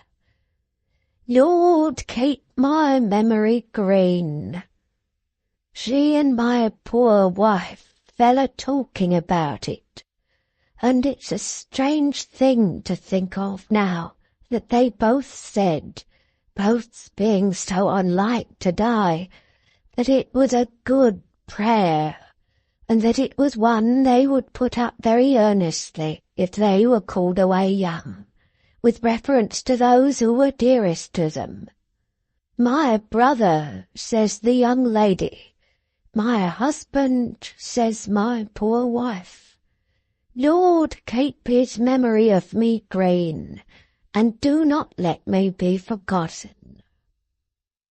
Tears more painful and more bitter than he had ever shed in all his life coursed down Redlaw's face. Philip, fully occupied in recalling his story, had not observed him until now, nor Milly's anxiety that he should not proceed. "Philip," said Redlaw, laying his hand upon his arm, "I am a stricken man, on whom the hand of Providence has fallen heavily, although deservedly. You speak to me, my friend, of what I cannot follow. My memory is gone." "Merciful power!" cried the old man. "I have lost my memory of sorrow, wrong, and trouble," said the chemist, "and with that I have lost all man would remember."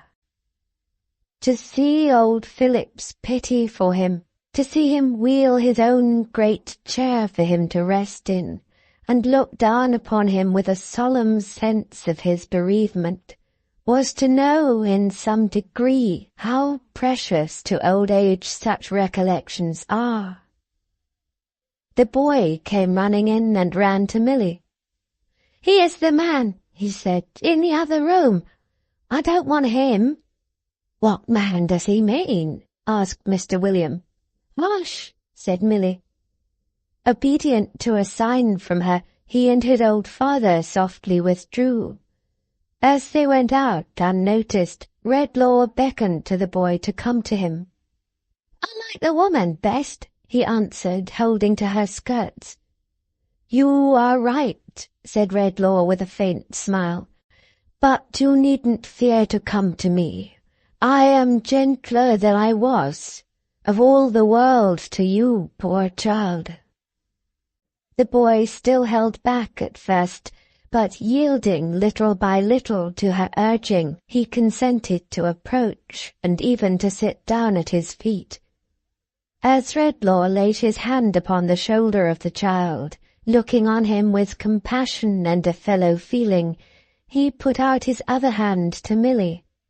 She stooped down on that side of him so that she could look into his face, and after silence said, "Mr. Redlaw, may I speak to you?" "Yes," he answered, fixing his eyes upon her. "Your voice and music are the same to me." "May I ask you something?" "What you will." "Do you remember what I said when I knocked at your door last night, about one who was your friend once, and who stood on the verge of destruction?" "Yes, I remember," he said with some hesitation. "Do you understand it?" He smoothed the boy's hair, looking at her fixedly the while, and shook his head. "This person," said Milly in her clear, soft voice, which her mild eyes looking at him made clearer and softer, "I found soon afterwards. I went back to the house, and with heaven's help traced him. I was not too soon. Very little, and I should have been too late." He took his hand from the boy, and laying it on the back of that hand of hers, whose timid and yet earnest touch addressed him no less appealingly than her voice and eyes, looked more intently on her. "He is the father of Mr. Edmund, the young gentleman we saw just now. His real name is Longford. You recollect the name?" "I recollect the name." "And the man?" "No, not the man. Did he ever wrong me?" "Yes." "Ah, then it's hopeless, hopeless." He shook his head and softly beat upon the hand he held, as though mutely asking her commiseration. "I did not go to Mr. Edmund last night," said Milly. "You will listen to me just the same as if you did remember all?" "To every syllable you say." "Both because I did not know then that this really was his father, and because I was fearful of the effect of such intelligence upon him after his illness, if it should be. Since I have known who this person is, I have not gone either, but that is for another reason. He has long been separated from his wife and son, has been a stranger to his home almost from the son's infancy, I learn from him, and has abandoned and deserted what he should have held most dear. In all that time he has been falling from the state of a gentleman more and more, until—" She rose up hastily, and going out for a moment, returned, accompanied by the wreck that Redlaw had beheld last night. "Do you know me?" asked the chemist. "I should be glad," returned the other, "and that is an unwonted word for me to use if I could answer no." The chemist looked at the man, standing in self-abasement and degradation before him, and would have looked longer in an ineffectual struggle for enlightenment, but that Milly resumed her late position by his side and attracted his attentive gaze to her own face. "See how low he is sunk, how lost he is," she whispered, stretching out her arm towards him without looking from the chemist's face. "If you could remember all that is connected with him, do you not think it would move your pity to reflect that one you ever loved, do not let us mind how long ago, or in what belief that he has forfeited, should come to this?" "I hope it would," he answered. "I believe it would." His eyes wandered to the figure standing near the door, but came back speedily to her, on whom he gazed intently, as if he strove to learn some lesson from every tone of her voice and every beam of her eyes. "I have no learning, and you have much," said Milly. "I am not used to think, and you are always thinking.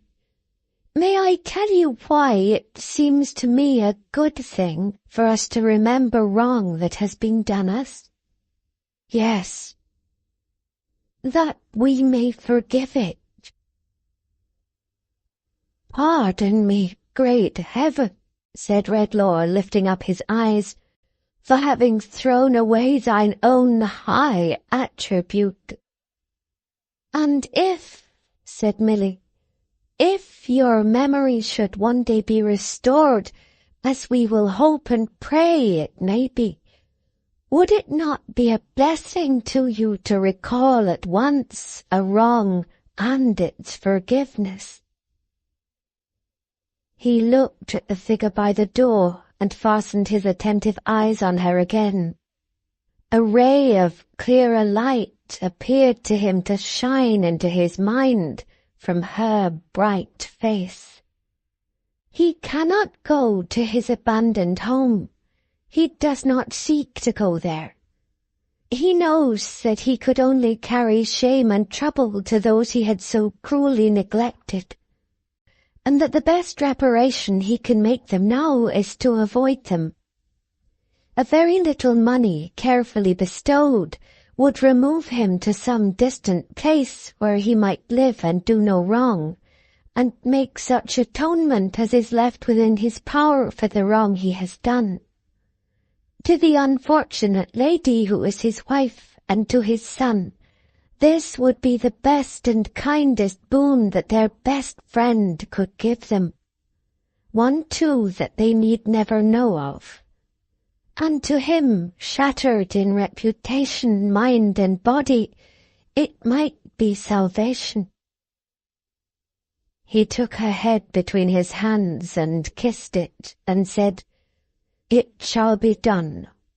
I trust to you to do it for me, now and secretly, and to tell him that I would forgive him, if I were so happy as to know for what." As she rose and turned her beaming face towards the fallen man, implying that her mediation had been successful, he advanced a step, and without raising his eyes, addressed himself to Redlaw. "You are so generous," he said, "you ever were, that you will try to banish your rising sense of retribution in the spectacle that is before you. I do not try to banish it from myself, Redlaw. If you can, believe me." The chemist entreated Milly by a gesture to come nearer to him, and as he listened, looked in her face as if to find in it the clue to what he heard. "I am too decayed a wretch to make professions, I recollect my own career too well to array any such before you. But from the day on which I made my first step downward in dealing falsely by you, I have gone down with a certain steady doomed progression. That I say." Redlaw, keeping her close at his side, turned his face towards the speaker, and there was sorrow in it. Something like mournful recognition, too. "I might have been another man, my life might have been another life, if I had avoided that first fatal step. I don't know that it would have been. I claim nothing for the possibility. Your sister is at rest, and better than she could have been with me, if I had continued even what you thought me, even what I once supposed myself to be." Redlaw made a hasty motion with his hand, as if he would have put that subject on one side. "I speak," the other went on, "like a man taken from the grave. I should have made my own grave last night, had it not been for this blessed hand." "Oh, Dick, he likes me too," sobbed Milly under her breath. "That's another—" "I could not have put myself in your way last night even for bread. But today my recollection of what has been is so strongly stirred, and is presented to me, I don't know how, so vividly, that I have dared to come at her suggestion, and to take your bounty, and to thank you for it, and to beg you, Redlaw, in your dying hour, to be as merciful to me in your thoughts as you are in your deeds." He turned towards the door, and stopped a moment on his way forth. "I hope my son may interest you for his mother's sake. I hope he may deserve to do so. Unless my life should be preserved a long time, and I should know that I have not misused your aid, I shall never look upon him more." Going out, he raised his eyes to Redlaw for the first time. Redlaw, whose steadfast gaze was fixed upon him, dreamily held out his hand. He returned and touched it, little more, with both his own, and bending down his head, went slowly out. In the few moments that elapsed while Milly silently took him to the gate, the chemist dropped into his chair and covered his face with his hands. Seeing him thus, when she came back, accompanied by her husband and his father, who were both greatly concerned for him, she avoided disturbing him, or permitting him to be disturbed, and kneeled down near the chair to put some warm clothing on the boy. "That's exactly where it is. That's what I always say, father," exclaimed her admiring husband. "There's a motherly feeling in Mrs. William's breast that must and will have went." "Aye, aye," said the old man, "you're right. My son William's right. It happens all for the best, Milly dear, no doubt," said Mr. William tenderly, "that we have no children of our own. And yet I sometimes wish you had one to love and cherish. Our little dead child that you built such hopes upon, and that never breathed the breath of life, it has made you quiet like, Milly." "I am very happy in the recollection of it, William dear," she answered. "I think of it every day." "I was afraid you thought of it a good deal." "Don't say afraid. It is a comfort to me. It speaks to me in so many ways. The innocent thing that never lived on earth is like an angel to me, William." "You are like an angel to father and me," said Mr. William softly. "I know that." "When I think of all those hopes I built upon it, and the many times I sat and pictured to myself the little smiling face upon my bosom that never lay there, and the sweet eyes turned up to mine that never opened to the light, said Milly. I can feel a greater tenderness, I think, for all the disappointed hopes in which there is no harm. When I see a beautiful child in its fond mother's arms, I love it all the better, thinking that my child might have been like that, and might have made my heart as proud and happy. Redlaw raised his head and looked towards her. All through life it seems by me, she continued, to tell me something. For poor neglected children, my little child pleads as if it were alive, and had a voice I knew with which to speak to me. When I hear of youth in suffering or shame, I think that my child might have come to that perhaps, and that God took it from me in his mercy. Even in age and grey hair such as father's is at present, saying that it too might have lived to be old, long and long after you and I were gone, and to have needed the respect and love of younger people. Her quiet voice was quieter than ever as she took her husband's arm and laid her head against it.